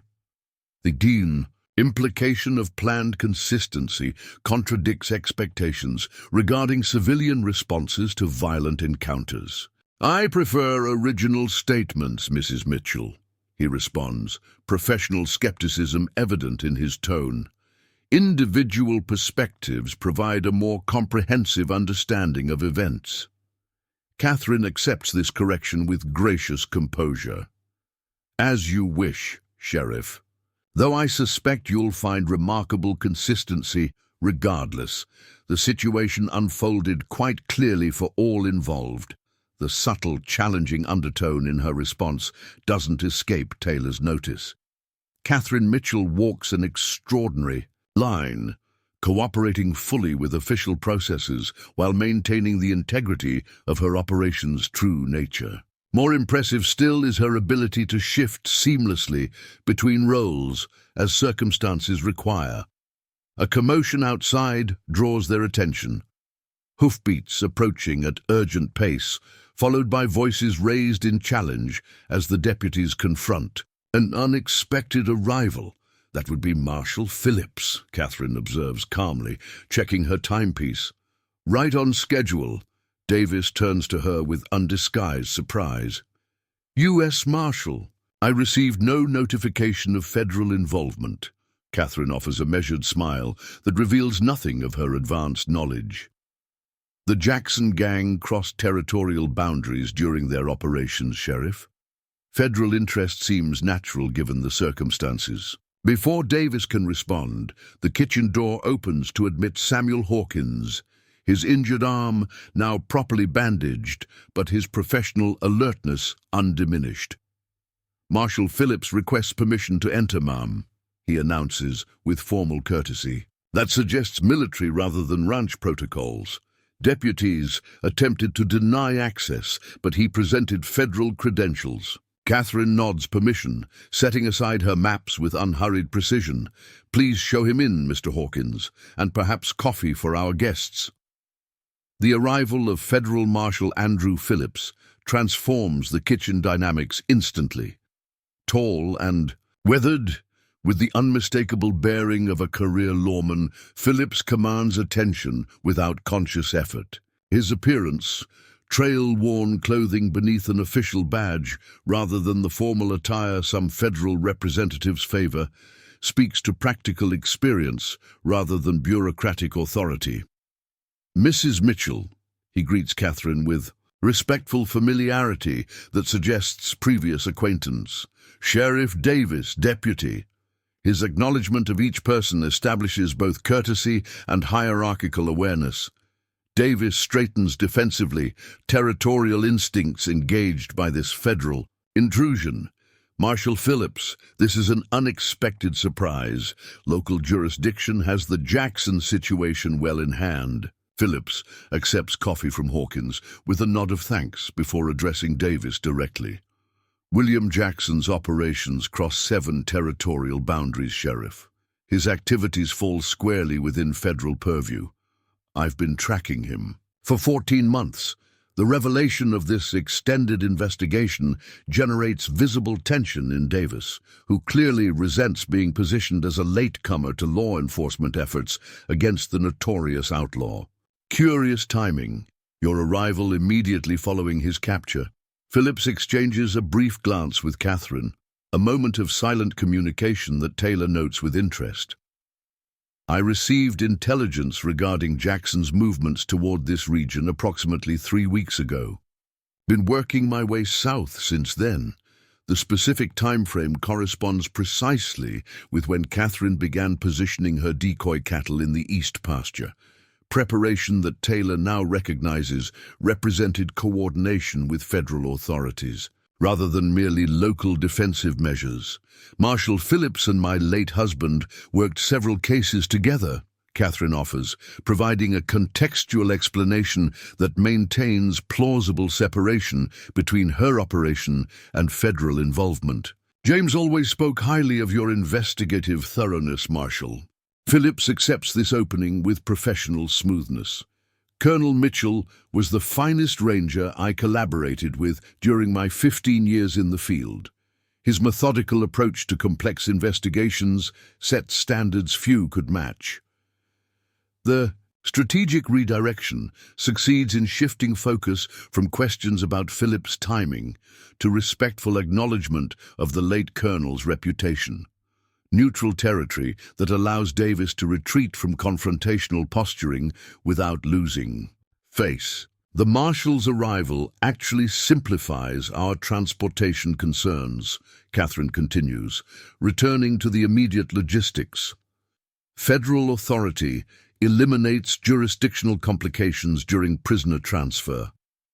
This practical observation, framing federal involvement as beneficial rather than intrusive, offers Davis graceful exit from potential territorial dispute. Though his expression suggests continued reservation, professional pragmatism gradually overcomes personal pride. Joint operation would be appropriate given the circumstances, he concedes with minimal enthusiasm. My office maintains primary jurisdiction regarding crimes committed within county boundaries, while federal authority addresses cross-territorial aspects. Phillips accepts this arrangement with professional courtesy that conceals whatever private assessment he might hold regarding local law enforcement capabilities. Agreed, Sheriff. Cooperation serves justice most effectively in complex cases. With this tentative alliance established, the conversation turns to immediate prisoner transport preparations. Throughout this discussion, Catherine contributes strategic recommendations while maintaining the appearance of civilian deference to official authority, a performance whose subtlety Taylor increasingly appreciates. When Davis and Phillips depart to inspect the secured prisoners, Catherine remains in the kitchen, her posture relaxing almost imperceptibly as the official representatives exit. Taylor, having remained silent throughout the exchange, finally voices the question their interaction has raised. You and Marshall. Phillips have worked together before, he observes quietly, not just through the colonel. Catherine studies him by evaluating intensity before responding. Andrew Phillips represents the evolution of federal law enforcement, Deputy Taylor. He recognizes that effective justice requires networks beyond official boundaries, including civilian intelligence sources traditionally overlooked by conventional authorities. This measured confirmation of Taylor's suspicion reveals both trust in his discretion and invitation to deeper understanding of her operations connections. The Rocking M functions not in isolation, but as a component of coordinated efforts spanning multiple jurisdictions and authoritative structures. He knew about Jackson's planned approach, Taylor continues, assembling pieces with increasing clarity. Your preparations weren't merely defensive, but coordinated with federal strategy. Catherine neither confirms nor denies this assessment directly. Instead, she responds with a question that extends beyond immediate circumstances to fundamental philosophy. What defines justice in territories where official authority remains limited by geography, resources, and occasionally competence, Deputy? Is it adherence to procedural expectations, regardless of outcomes, or achievement of just results through whatever method circumstances require? The question articulates the essential tension Taylor has confronted since discovering the true nature of Catherine's operation. The space between official authority and effective justice that frontier conditions create and maintain. Before he can formulate a response, Michael Forrest appears at the kitchen door, his perpetual vigilance evident despite the apparent security established by official law enforcement presence. Riders approaching from town, ma'am, appears to be Edward Williams with several companions. Catherine's expression shifts subtly, calculation replacing philosophical inquiry. The banker arrives earlier than expected. Interesting timing considering Yesterday's events, Taylor recognizes the name immediately. Edward Williams, what business would the bank have regarding the Jackson situation? Perhaps none directly, Catherine responds, moving to the window with unhurried purpose, though Mr. Williams has demonstrated consistent interest in the Rocking M's operations, particularly our financial vulnerabilities. Through the kitchen window, she observes 5 riders approaching the main house, Williams, in his characteristic black coat, accompanied by Preston Hayes, the cattle buyer whose previous purchase offers she had rejected, and 3 men whose appearances suggest hired guns rather than banking associates. Mr. Forrest, she directs calmly, please inform Sheriff Davis and Marshal Phillips that we have additional visitors requiring attention. Then, position yourself at the north overlook with appropriate equipment. Mr. Hawkins will coordinate perimeter. Security. The precision of these instructions and the immediate, unquestioning response they generate reminds Taylor forcefully that Catherine Mitchell commands her operation with authority earned through demonstrated strategic capability, rather than merely inherited position. You suspect Williams has connection to Jackson's activities, he realizes, professional assessment overriding surprise. Not direct criminal collaboration, Catherine clarifies, checking her timepiece with calculated precision. Rather, opportunistic. Exploitation of circumstances created by others. Williams has attempted purchasing the Rocking M 7 times since James's death, each offer following misfortunes affecting neighboring properties. She retrieves a small notebook from beside the stove, its ordinary appearance concealing the detailed intelligence it contains. 3 ranches bordering our northern boundary have suffered cattle thefts over 18 months. Each incident reduced property values temporarily, creating financial distress that preceded acquisition attempts by banking interests Williams represents. Taylor processes this information with a growing understanding of regional dynamics beyond individual criminal activities. You believe he's exploiting Jackson's operations to force property sales? Exploitation rather than coordination, Catherine confirms. Williams consistently positions his bank to benefit from security disruptions, whether created by outlaws, weather events, or market fluctuations. His arrival now suggests an intention to leverage yesterday's events somehow. She returns, the notebook to its hiding place, smoothing her skirt with composed deliberation. Shall we greet our visitors, Deputy? Your official presence provides a useful witness to whatever proposition Mr. Williams intends presenting. Outside, Edward Williams dismounts with practiced precision that suggests familiarity with horses maintained despite his primarily urban profession. His expression communicates concerned professionalism, though Taylor, newly attuned to performance aspects of such encounters, notes calculation beneath this benevolent facade. Mrs. Mitchell, Williams calls, removing his hat, with courteous flourish.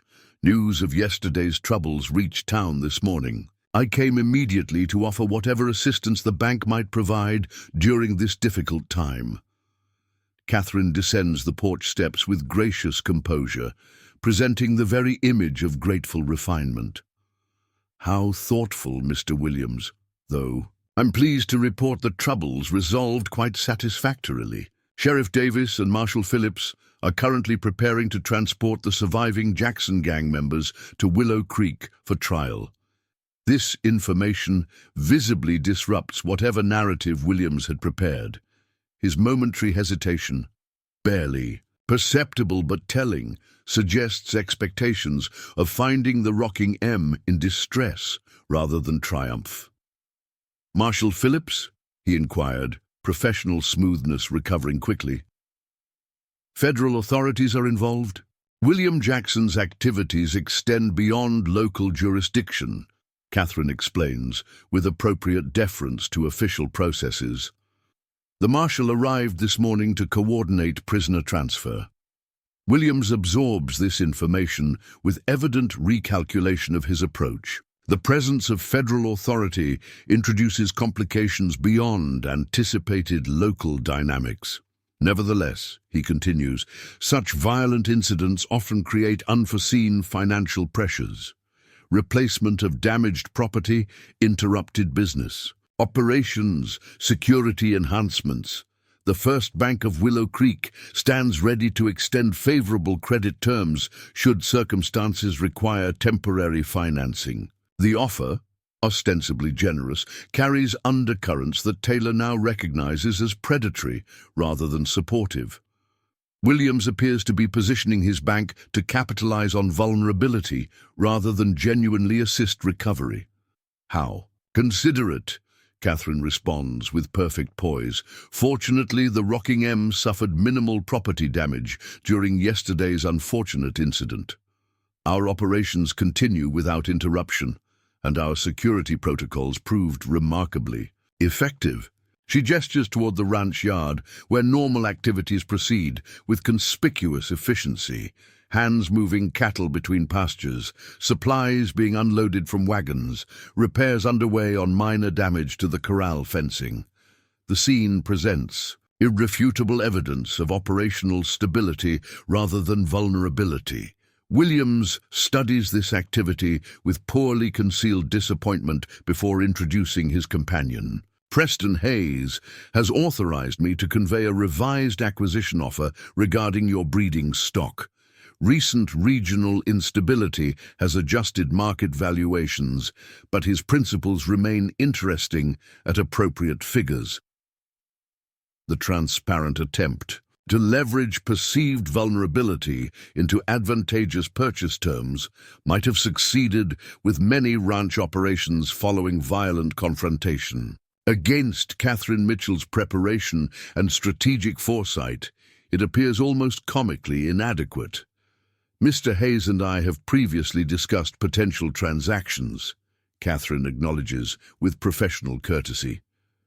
However, the Rocking M's breeding program continues advancing precisely as planned.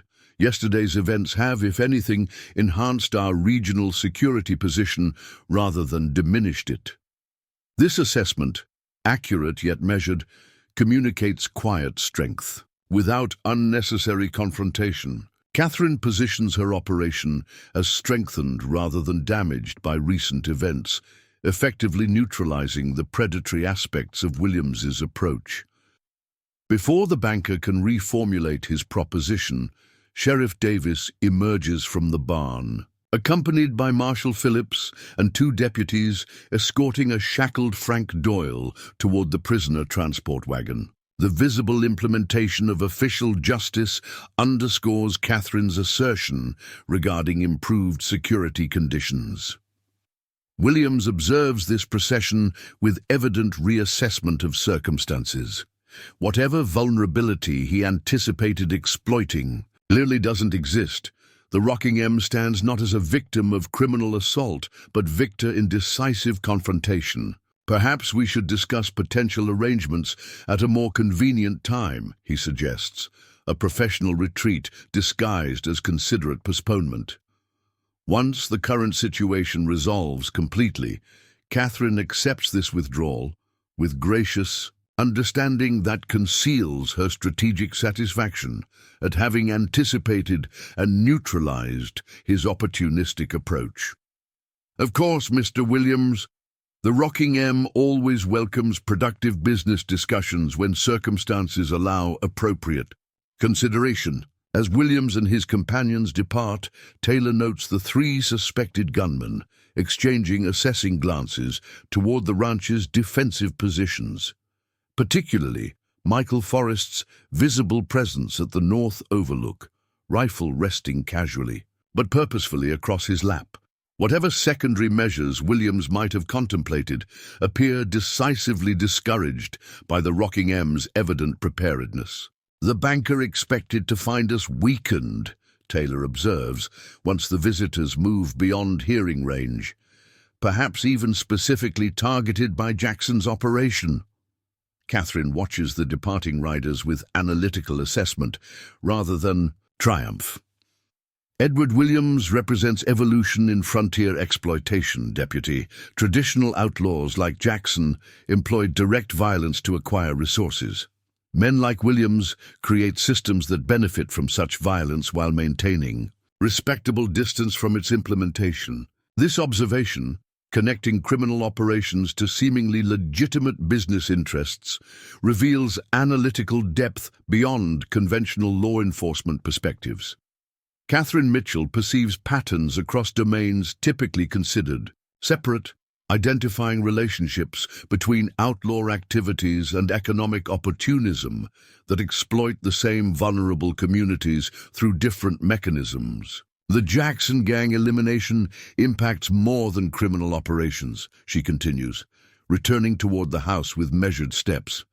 It disrupts financial opportunities for interests that benefit from regional instability.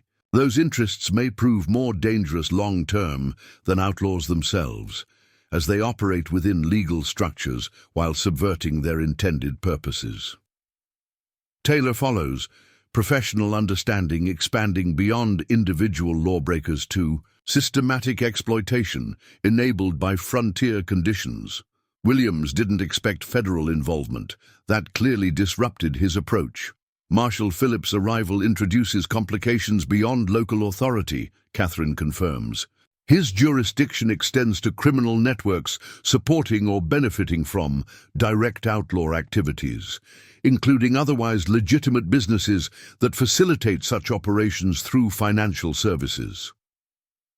This carefully worded explanation suggests investigative dimensions exceeding typical bounty pursuit. The federal presence represents not merely response to specific outlaws, but examination of structural conditions supporting criminal enterprises, conditions potentially implicating prominent citizens like Edward Williams. As they reach the Porty, Catherine pauses, studying the ranch operations spreading before them with professional assessment rather than conventional ownership pride.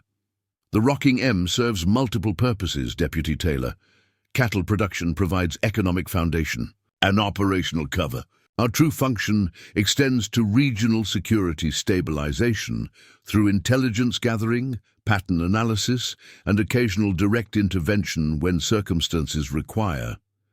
This direct acknowledgement of the ranch's actual purpose, offered without qualification or apology, represents a significant extension of trust. Catherine Mitchell has determined Taylor worthy of understanding the operation's full dimensions rather than merely glimpsing fragmentary aspects through necessary involvement. "Why tell me this?" he asks, recognizing the deliberate choice such revelation represents. Catherine turns to him with evaluating intensity that seems to assess not merely his current reliability but future potential. Because effective justice requires networks spanning official and unofficial capabilities. Sheriff Davis represents necessary institutional authority but lacks vision beyond jurisdictional boundaries. You demonstrate capacity for understanding both procedural requirements and practical necessities.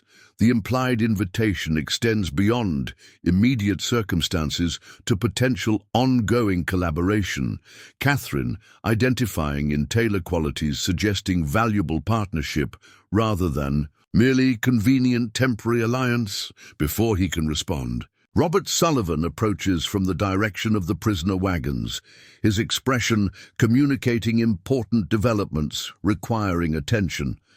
"Mrs. Mitchell, Marshal Phillips requests your presence regarding prisoner transport arrangements." Apparently, Mr. Doyle has expressed interest in providing testimony regarding associated operations extending beyond the immediate Jackson gang activities. Catherine acknowledges this information with a slight nod that communicates volumes to her experienced ranch hand. "Thank you, Mr. Sullivan. Please inform the marshal I'll join him momentarily." As Sullivan departs, she turns back to Taylor with an expression suggesting their conversation, though temporarily interrupted, remains significantly unfinished. "Consider today's events carefully, Deputy. Observe how justice functions beyond Official boundaries when necessity demands flexibility. The choice regarding your future involvement remains yours to determine based on what you witness. With that measured invitation, Catherine Mitchell descends the porch steps toward the barn, where federal authority prepares transporting captured outlaws to formal justice. Her composed exterior reveals nothing of the strategic commander who orchestrated their capture, yet Taylor now recognizes the extraordinary capabilities operating beneath that carefully maintained appearance. The Rocking M Ranch stands as testament to possibilities beyond conventional understanding, a cattle operation serving as intelligence center, a widow commanding former rangers with tactical precision, and frontier justice implemented through network spanning official and unofficial domains. As morning light strengthens across the property, Taylor watches Catherine Mitchell walking toward the prisoner wagons with measured confidence that suggests not conclusion, but continuation. Today's events representing not isolated incidents, but components of ongoing operations extending far beyond expectations for a rancher's widow in frontier Texas. The prisoner transport departs the Rocking M precisely at noon. 2 wagons carrying the captured Jackson gang members, flanked by Sheriff Davis's deputies and Marshal Phillips. Riding point. Catherine Mitchell watches from her porch as the procession moves down the main road toward Willow Creek, her expression revealing nothing of the satisfaction this culmination of 3 years' work might justifiably produce. Deputy Taylor remains behind, ostensibly to complete documentation regarding the incident, but increasingly aware that his continued presence serves Catherine's strategic purposes. As the dust from the departing wagons settles, she turns to him with the subtle shift in demeanor he's learning to recognize, the transition from public persona to operational commander. "Walk with me, Deputy," she suggests, though the tone carries unmistakable direction rather than casual invitation. There are aspects of our situation requiring discussion away from potential observation. She leads him not toward the main house, but across the ranch yard, toward what appears to be an ordinary storage shed positioned behind the bunkhouse. The weathered structure presents nothing remarkable externally, precisely the point Taylor realizes as Catherine retrieves a key from her pocket and unlocks a door that proves considerably more substantial than its appearance suggests. Inside, the shed reveals itself as a carefully disguised communications center. A telegraph apparatus occupies a sturdy desk positioned beneath a small window. Maps cover the walls, marked with notations indicating locations across 4 states and territories. Most surprising is the presence of Thomas Quinn, already seated at the telegraph, transcribing an incoming message with practiced efficiency. "Report from Austin Station," Quinn announces without preamble. "Williams telegraphed associates in Fort Worth immediately after leaving here. Message referenced alternative acquisition methods and necessary adjustments to regional strategy." Catherine receives this intelligence with a slight nod that communicates both acknowledgement and lack of surprise. As anticipated, has Victoria Station confirmed Marshall's positioning? "Arrived at Sweetwater yesterday," Quinn confirms, referencing a location some 60 miles northwest of their position. 20 rangers deployed across likely approach routes. Captain Harrington requests confirmation of the timetable. Taylor observes this exchange with growing comprehension of the operation's true scope. The reference to Texas Rangers, positioned strategically across the region, suggests coordination far beyond local defense of a single ranch. "The Jackson gang wasn't your only target," he concludes aloud. "They're part of something larger." Catherine turns to him with evaluating assessment, weighing precisely how much additional information to reveal. William Jackson represented the visible aspect of regional criminal operations. His elimination, while satisfying on multiple levels, functions primarily as a catalyst for exposing the networks supporting and benefiting from such activities. She moves to the wall maps, indicating notation patterns that Taylor now recognizes as tracking criminal movements across state and territorial boundaries. 18 months ago, Marshal Phillips identified patterns suggesting coordination between seemingly independent outlaw operations. Cattle thefts, stagecoach robberies, and land intimidation campaigns, previously attributed to opportunistic criminality, demonstrated strategic implementation, suggesting centralized direction. Quinn continues the explanation while maintaining his position at the telegraph. The colonel initially established this station to monitor communications between suspected coordination points. After his passing, Mrs. Mitchell expanded the network to include 7 concealed operations across 3 states. This revelation forces Taylor to completely recalibrate his understanding of Catherine Mitchell's activities, not merely maintaining her late husband's ranch with the assistance of his former rangers, but actively expanding intelligence operations, addressing criminal networks spanning multiple jurisdictions. 7 operations, he repeats, professional assessment attempting to comprehend the logistical requirements such coordination would necessitate. Similar to the Rocking M, Catherine confirms, legitimate businesses providing operational cover for intelligence gathering and strategic response capabilities, ranches, trading posts, stage stations, positions offering natural observation, opportunities without attracting undue attention. She indicates specific locations on the maps, seemingly random points across Texas, New Mexico, and Arizona territories that Taylor now understands represent coordinated surveillance positions, rather than arbitrary markings. All operated by former rangers, he inquired, attempting to understand the personnel structure supporting such extensive operations.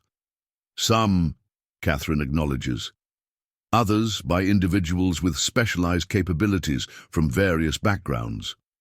The network prioritizes effectiveness above official credentials. This approach, pragmatic utilization of capabilities regardless of conventional authority, represents a philosophical departure from Taylor's law enforcement training, yet its practical results prove difficult to dismiss given yesterday's successful neutralization of the Jackson Gang.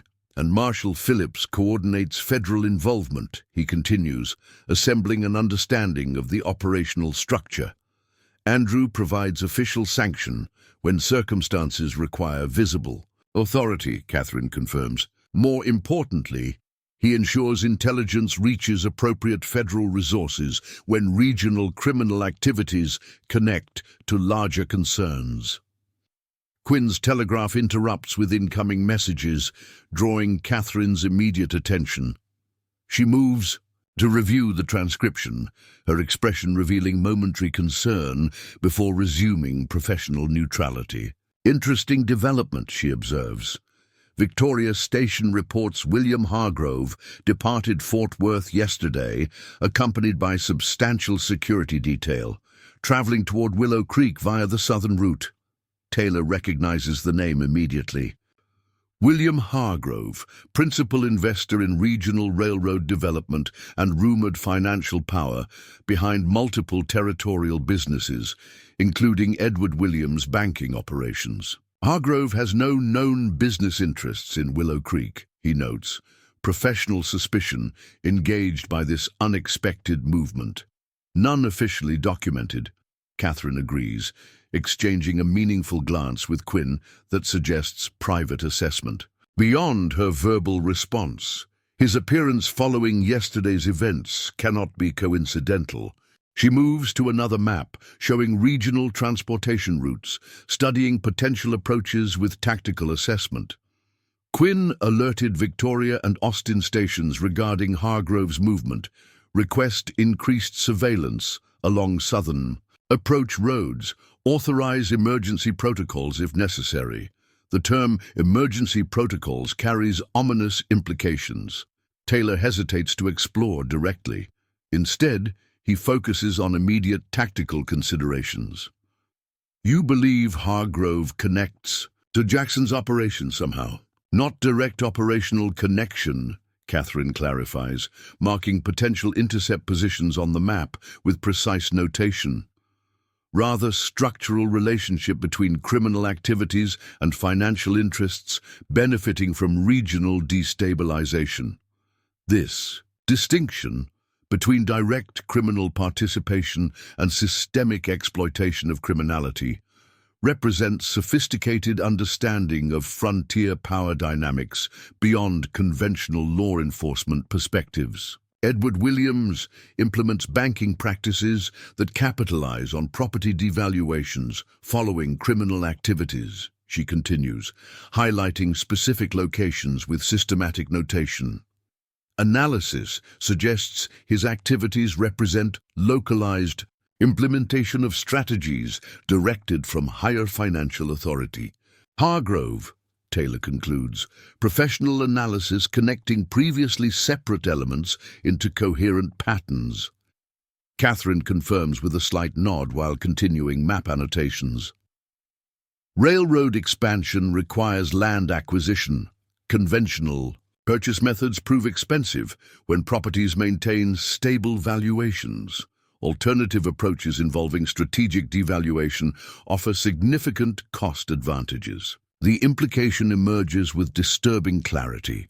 Criminal operations like the Jackson Gang potentially serving larger economic interests by creating conditions that force property sales at reduced valuations, benefiting investors like Hargrove through intermediaries like Edward Williams. You're suggesting William Hargrove deliberately employs outlaws to devalue properties along planned railroad routes, Taylor states, verbalizing the troubling conclusion Catherine's analysis suggests.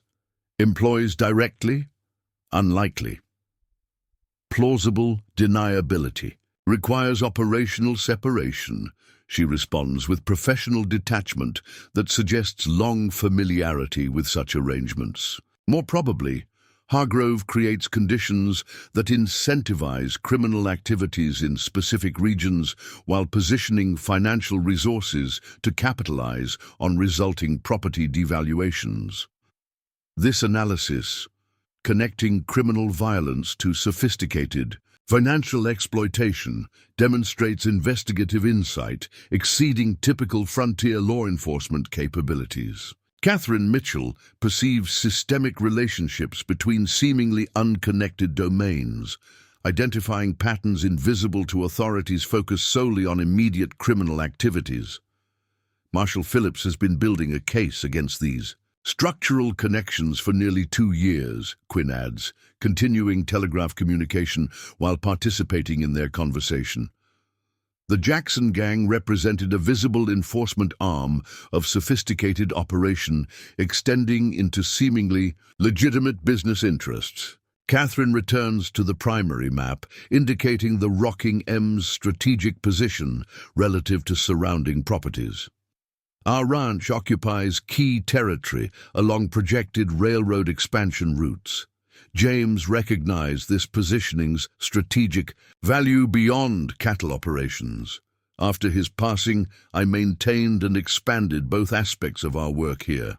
This explanation clarifies why William Jackson targeted the Rocking M specifically, not merely for its valuable cattle, but because its continued successful operation interfered with larger strategic objectives regarding regional property acquisitions. Hargrove's appearance suggests yesterday's events disrupted the implementation timeline for regional acquisition strategy, Catherine concludes, professional assessment replacing personal satisfaction regarding their operational success. His direct involvement indicates importance beyond typical territorial business concerns. Before Taylor can respond to these revelations, Michael Forrest appears at the communications shed doorway, his habitual vigilance now focused on specific development. Rider approaching from town, he reports with characteristic precision.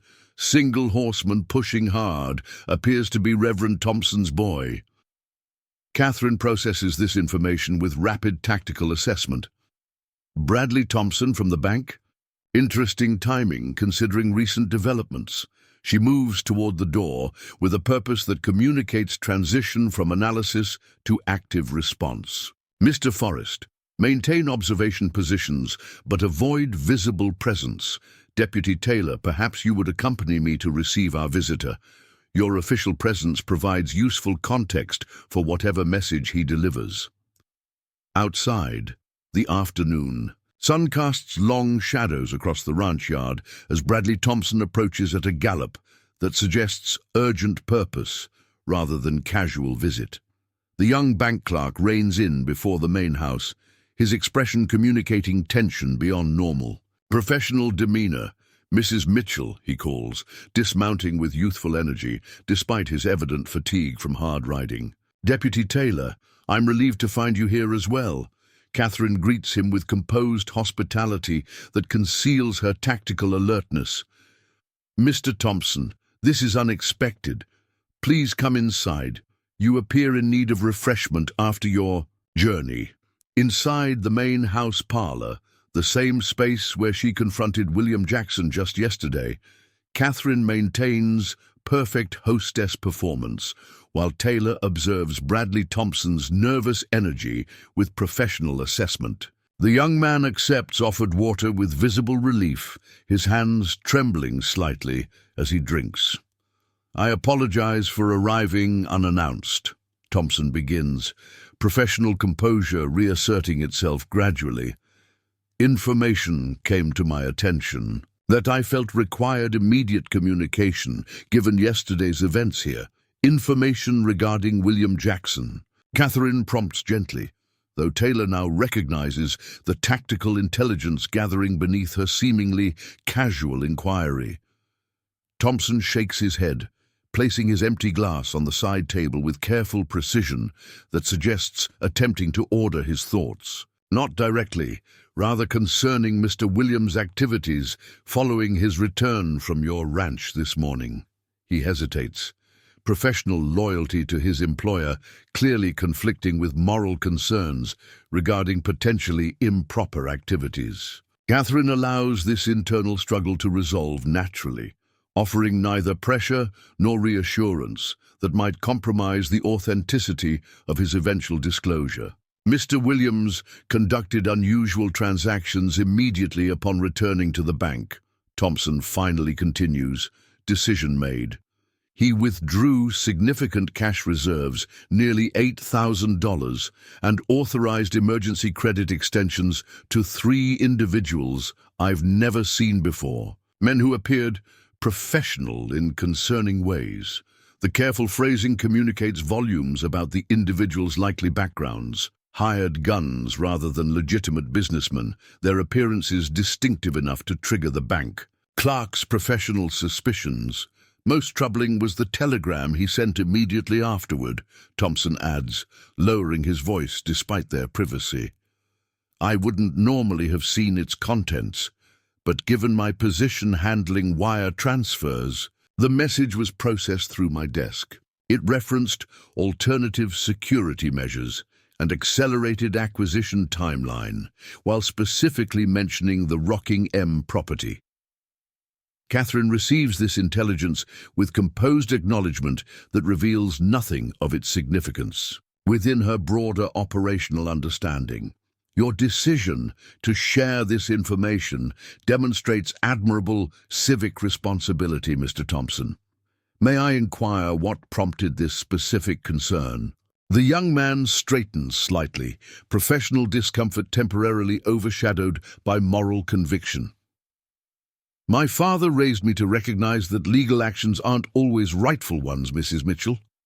The transactions I witnessed today, following so closely after your confrontation with the Jackson gang, suggested coordination that troubles my conscience.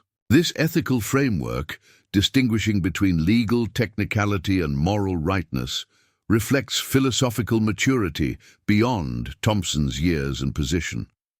Catherine acknowledges this quality with genuine rather than performed respect. Your father's guidance reflects wisdom often overlooked in frontier development, she responds. Proper functioning of communities requires individuals willing to maintain ethical standards, even when legal structures prove insufficient. Taylor observes this exchange with growing appreciation for Catherine's ability to identify and cultivate potential assets for her network. Bradley Thompson's position at the bank, combined with his evident moral framework and relationship to the respected local reverend, creates valuable intelligence sources regarding Williams' activities. "Have you shared these concerns with Sheriff Davis?" he inquired, both testing Thompson's discretion and establishing official context for potential future involvement. The young clerk shakes his head. "The sheriff departed with the prisoner transport before these events occurred. Additionally," he hesitates before continuing with careful wording, "Sheriff Davis maintains substantial personal loans through our bank. Mr. Williams has previously extended special considerations regarding interest, rates, and payment schedules." This revelation, suggesting financial leverage potentially compromising local law enforcement independence, adds a concerning dimension to regional power dynamics. Catherine processes this information with a slight nod that communicates understanding without surprise, suggesting she had previously identified this vulnerability in official authority structures. "Your discretion demonstrates commendable judgment, Mr. Thompson," she acknowledges. "Information without proper context can sometimes create unintended complications." This measured response, neither confirming impropriety nor dismissing the implications, maintains appropriate boundaries while establishing a framework for potential future communication channels. Catherine Mitchell demonstrates once again her extraordinary capacity for identifying and cultivating intelligence assets within seemingly ordinary community structures. "What happens now?" Thompson asks, professional concern extending beyond simple information delivery to potential consequences of Williams' activities. Catherine offers reassurance without specific operational details that might compromise security. "Deputy Taylor and I will ensure appropriate authorities receive this information through proper channels. Your role need not extend beyond today's visit, which can be attributed to routine banking matters should anyone inquire." This protection of Thompson's position while validating his concerns reflects Catherine's consistent operational principle, utilizing civilian intelligence sources without unnecessarily exposing them to potential consequences of their cooperation. After Thompson departs, Catherine returns to the communications shed, where Quinn awaits with professional patience, born from years of field operations requiring extended vigilance. "Williams has accelerated the implementation timeline," she informs him without preamble. "8,000 in cash withdrawn today. Mercenaries hired locally, specific reference to our property in communications with associates." Quinn absorbs this intelligence with experienced calculation rather than alarm. "Timeline matches Hargrove's movement toward Willow Creek, coordinated response to yesterday's disruption of their operational assets." Catherine moves to the regional map, making additional notations with precision that suggests military rather than civilian planning. "Alert all stations regarding acceleration. Implement countermeasure protocol Sierra. Sullivan and Hawkins should position at alternate observation posts immediately." Taylor observes this exchange with growing comprehension of the operation's true sophistication. Catherine Mitchell doesn't merely respond to threats against her property, but coordinates regional security operations addressing systematic criminal networks extending far beyond isolated outlaw activities. Williams and Hargrove are implementing contingency plans following Jackson's elimination, she explains, acknowledging Taylor's presence in their operational discussion for the first time since returning to the communications center. Yesterday's events removed their primary enforcement capability, necessitating direct involvement rather than maintaining separation.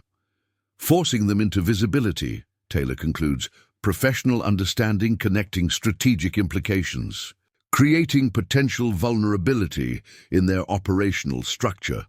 Catherine confirms with an approving nod that acknowledges his analytical contribution. Precisely.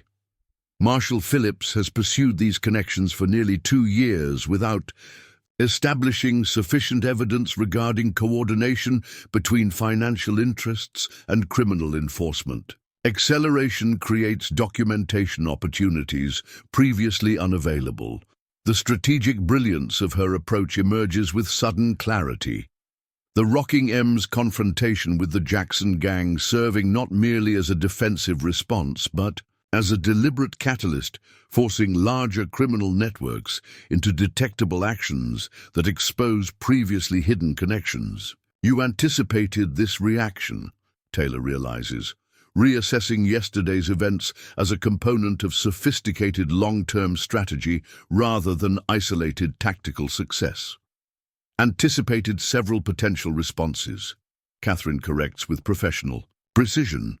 Williams' specific implementation provides valuable intelligence regarding both his operational authority and available resources. She continues map annotations with methodical focus that suggests military planning rather than civilian defense preparations. The next 48 hours present a critical vulnerability in their coordination structure. Disruption at this juncture potentially compromises entire regional operations rather than merely isolated components. This operational assessment, identifying systemic vulnerabilities beyond immediate tactical concerns, demonstrates strategic thinking exceeding typical law enforcement perspectives. Catherine Mitchell perceives patterns across time and space, recognizing momentary weaknesses in criminal networks that conventional approaches might overlook entirely. As afternoon transitions toward evening, the Rocking M transforms from cattle operation to intelligence hub, coordinating regional security responses. Catherine's former rangers move with practiced efficiency, implementing her directives, establishing observation positions and communication protocols that reflect military precision rather than civilian defense arrangements. Deputy Taylor, observing, this transformation from a position of unprecedented access confronts fundamental reconsideration of justice implementation in frontier conditions. The clear effectiveness of Catherine's operation challenges conventional assumptions regarding appropriate authority and methodology, particularly where official resources prove insufficient addressing sophisticated criminal networks. The coming confrontation will test not merely tactical capabilities, but philosophical frameworks regarding justice implementation in territories where conventional authority structures remain incomplete and occasionally compromised. Catherine Mitchell's operation represents adaptive response to these frontier realities, unofficial capabilities addressing threats beyond official recognition or response capacity. As sunset casts long shadows across the Rocking M, Catherine completes final operational preparations with composed efficiency that reflects years commanding resources in challenging conditions. Her transformation from respected rancher's widow to regional security coordinator occurs without theatrical declaration or visible effort, simply natural expression of capabilities previously concealed beneath social expectations regarding appropriate feminine roles. The Rocking M stands prepared for whatever approach Williams and Hargrove implement, not merely defending isolated property, but confronting systematic exploitation that threatens regional development across multiple territories. The coming hours will determine whether Catherine Mitchell's operation can effectively address not just visible outlaws, but the hidden networks that enable and direct their activities for purposes extending far beyond simple banditry. In this confrontation, Conventional understanding regarding proper authority faces the practical reality of frontier justice implementation. Official credentials proving less relevant than operational effectiveness when addressing sophisticated criminal enterprises that exploit jurisdictional limitations and resource constraints shaping territorial development across the American West. 1 year after the capture of the Jackson Gang, Deputy William Taylor, now wearing the silver star of Willow Creek's sheriff, rides across the rolling hills toward the Rocking M Ranch. The landscape has transformed since that pivotal confrontation. Telegraph poles now trace the main road, and construction crews can be spotted in the distance, laying track for the new territorial railway line. The railway follows a route noticeably different from the one originally planned by William Hargrove's company.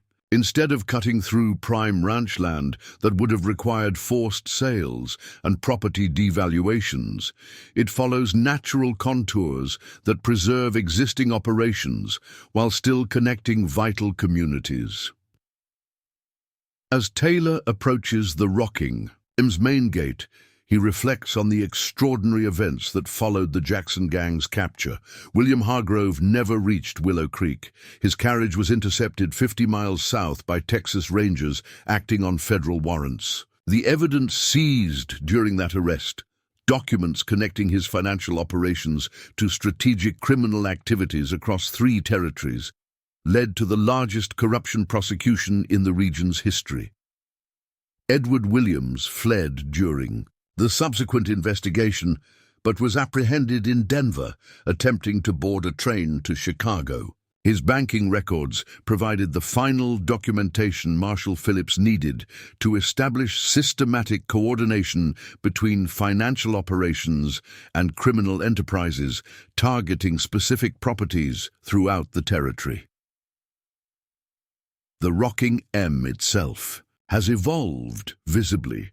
New outbuildings stand alongside the original structures, and the ranch hands have increased from 5 to 15, though Taylor knows the original 5 former rangers still maintain their special status and responsibilities. The property serves openly now as a regional security coordination point, its strategic purpose acknowledged by territorial authorities who recognize the effectiveness of Catherine Mitchell's operation. Catherine awaits him on the porch, her appearance reflecting subtle changes that mirror her operation's evolution. She no longer maintains the facade of the simple widow. Her clothing combines practical frontier utility with the unmistakable authority of someone comfortable commanding resources. At her side sits a ledger containing reports from 6 regional stations, the visible network that grew from her hidden operation.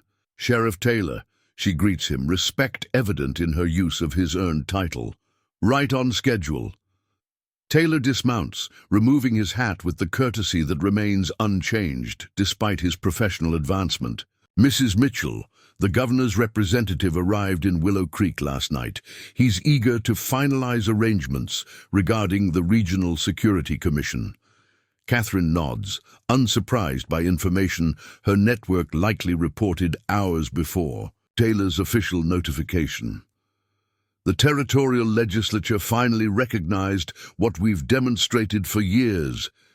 Effective security requires both official authority and practical implementation. They move inside to the former colonel's study, now openly serving as operational headquarters rather than maintaining the pretense of simple ranch management. Maps still line the walls, but they now bear official territorial seals alongside Catherine's precise notations. The bookcase no longer conceals the planning room.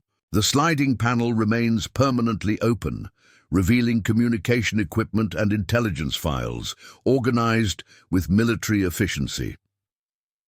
Thomas Quinn awaits them, his weathered features unchanged, though his position has evolved significantly. He now wears a badge bearing the words Territorial Security Service. the newly formed agency that emerged from the chaos following Hargrove's arrest and the exposure of corruption extending into multiple county governments. Reports from all stations confirm quiet conditions across the region, Quinn informs them, maintaining the professional precision that characterized his ranger service. The Mason gang attempted crossing near Sweetwater, but the ranger company intercepted them before they reached settled territory. Catherine receives this information with the calm assessment that Taylor has come to recognize as her natural operational mode. Implementation progress regarding the new protocols? 5 county sheriffs have integrated the communication systems, Quinn confirms. 2 more are scheduled for completion next month. The governor's representative brings authorization for the remaining installations. This systematic expansion of security infrastructure represents the practical application of lessons learned during the Jackson confrontation and subsequent investigations. Catherine's network, once hidden by necessity, now forms the backbone of regional coordination between previously isolated law enforcement jurisdictions. The commission appointment makes it official, Taylor notes, removing documents from his saddlebag. Territorial Security Director, with authority spanning 4 counties and direct reporting to the governor's office. Catherine accepts the papers without examining them immediately. After years operating without official sanction, formal recognition holds less significance than the practical effectiveness her network has already demonstrated. Authority follows capability rather than preceding it, she observes, a philosophy developed through experience rather than theoretical governance.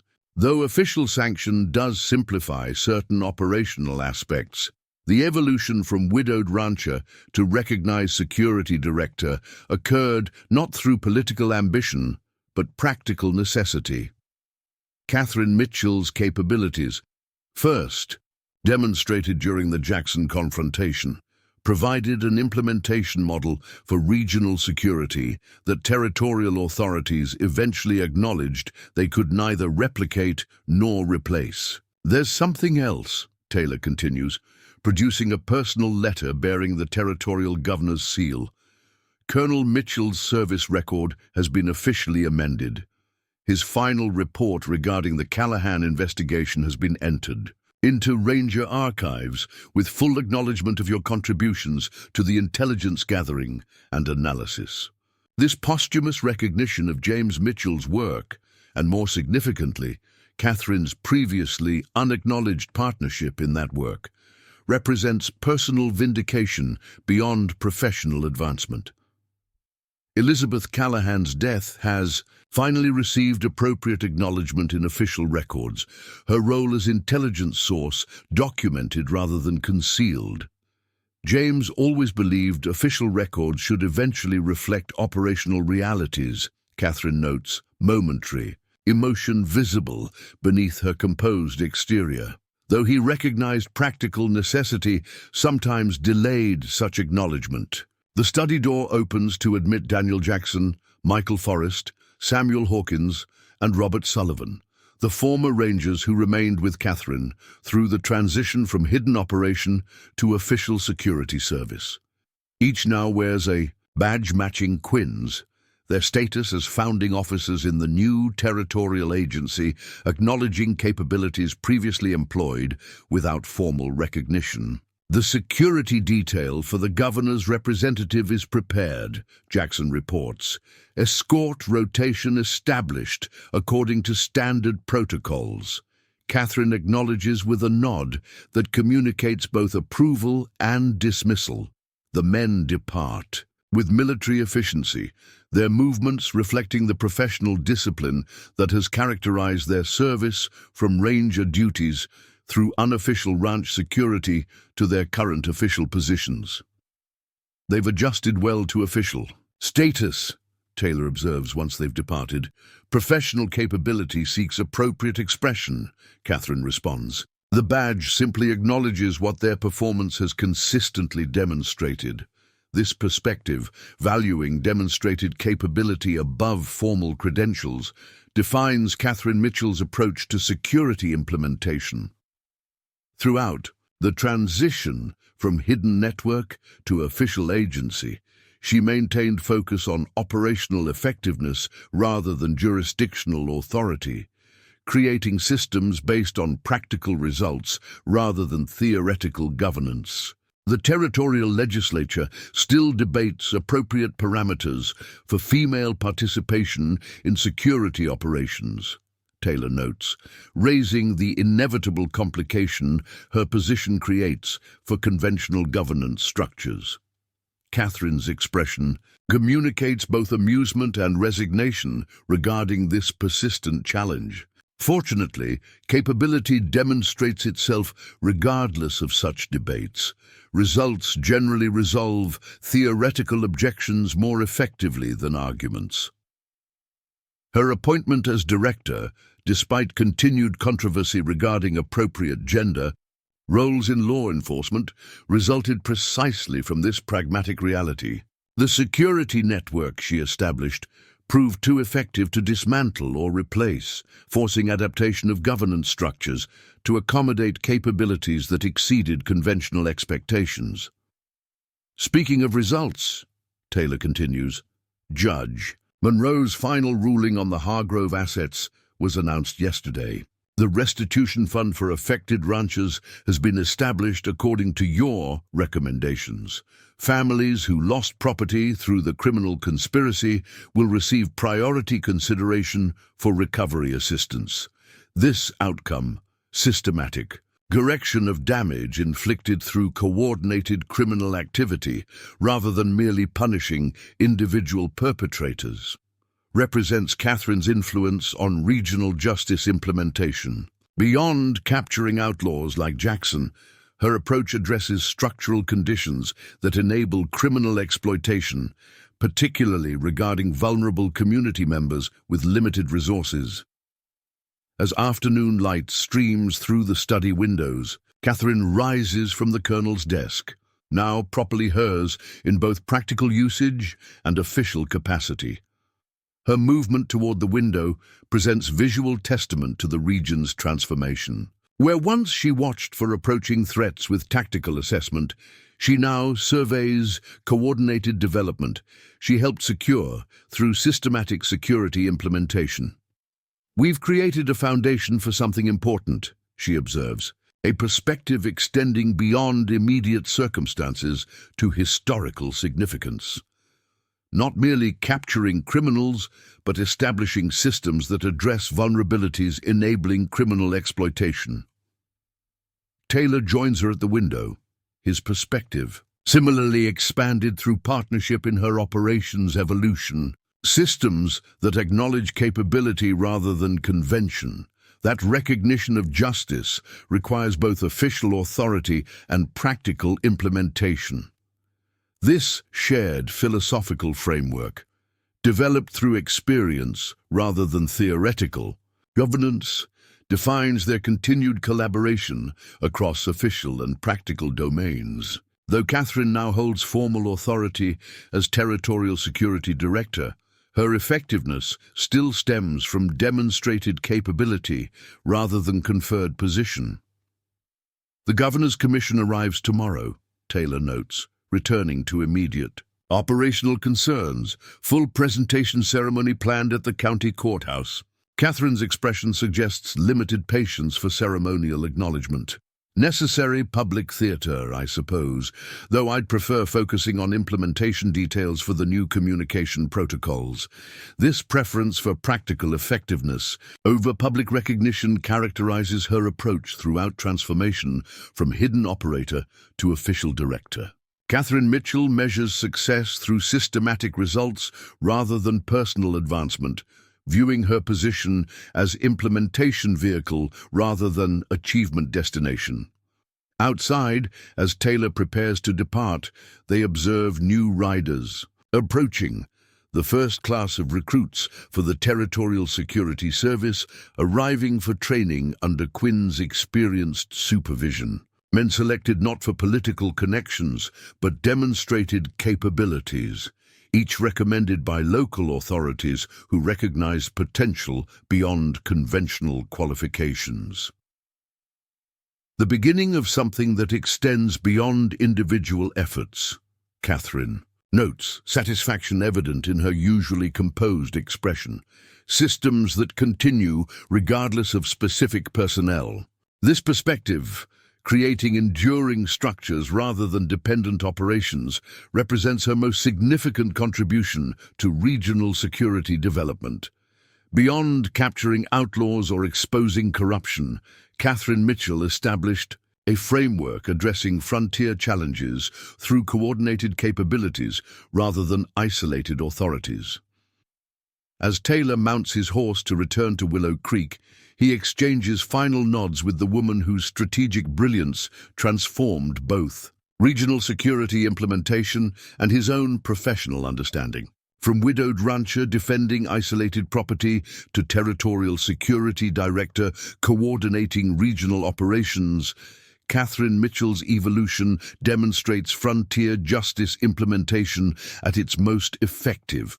Capability recognized despite convention, systems established beyond individuals, and effectiveness prioritized above appearance.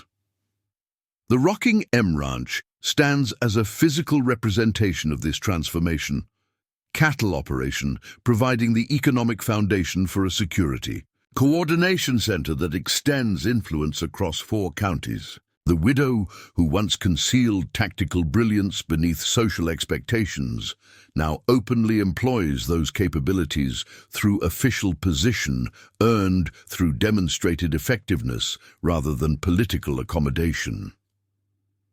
Justice in frontier territories requires both official authority and practical implementation. A reality Catherine Mitchell demonstrated through operations that eventually transformed territorial governance itself. The systems she established will secure communities long after individual outlaws like William Jackson fade from regional memory. Enduring legacy of capability recognized despite convention and effectiveness prioritized above appearance. Upper. Next, you've got 2 more standout stories right on your screen. If this one hits the mark, you won't want to pass these up. Just click and check them out, and don't forget to subscribe and turn on the notification bell so you don't miss any upload from us.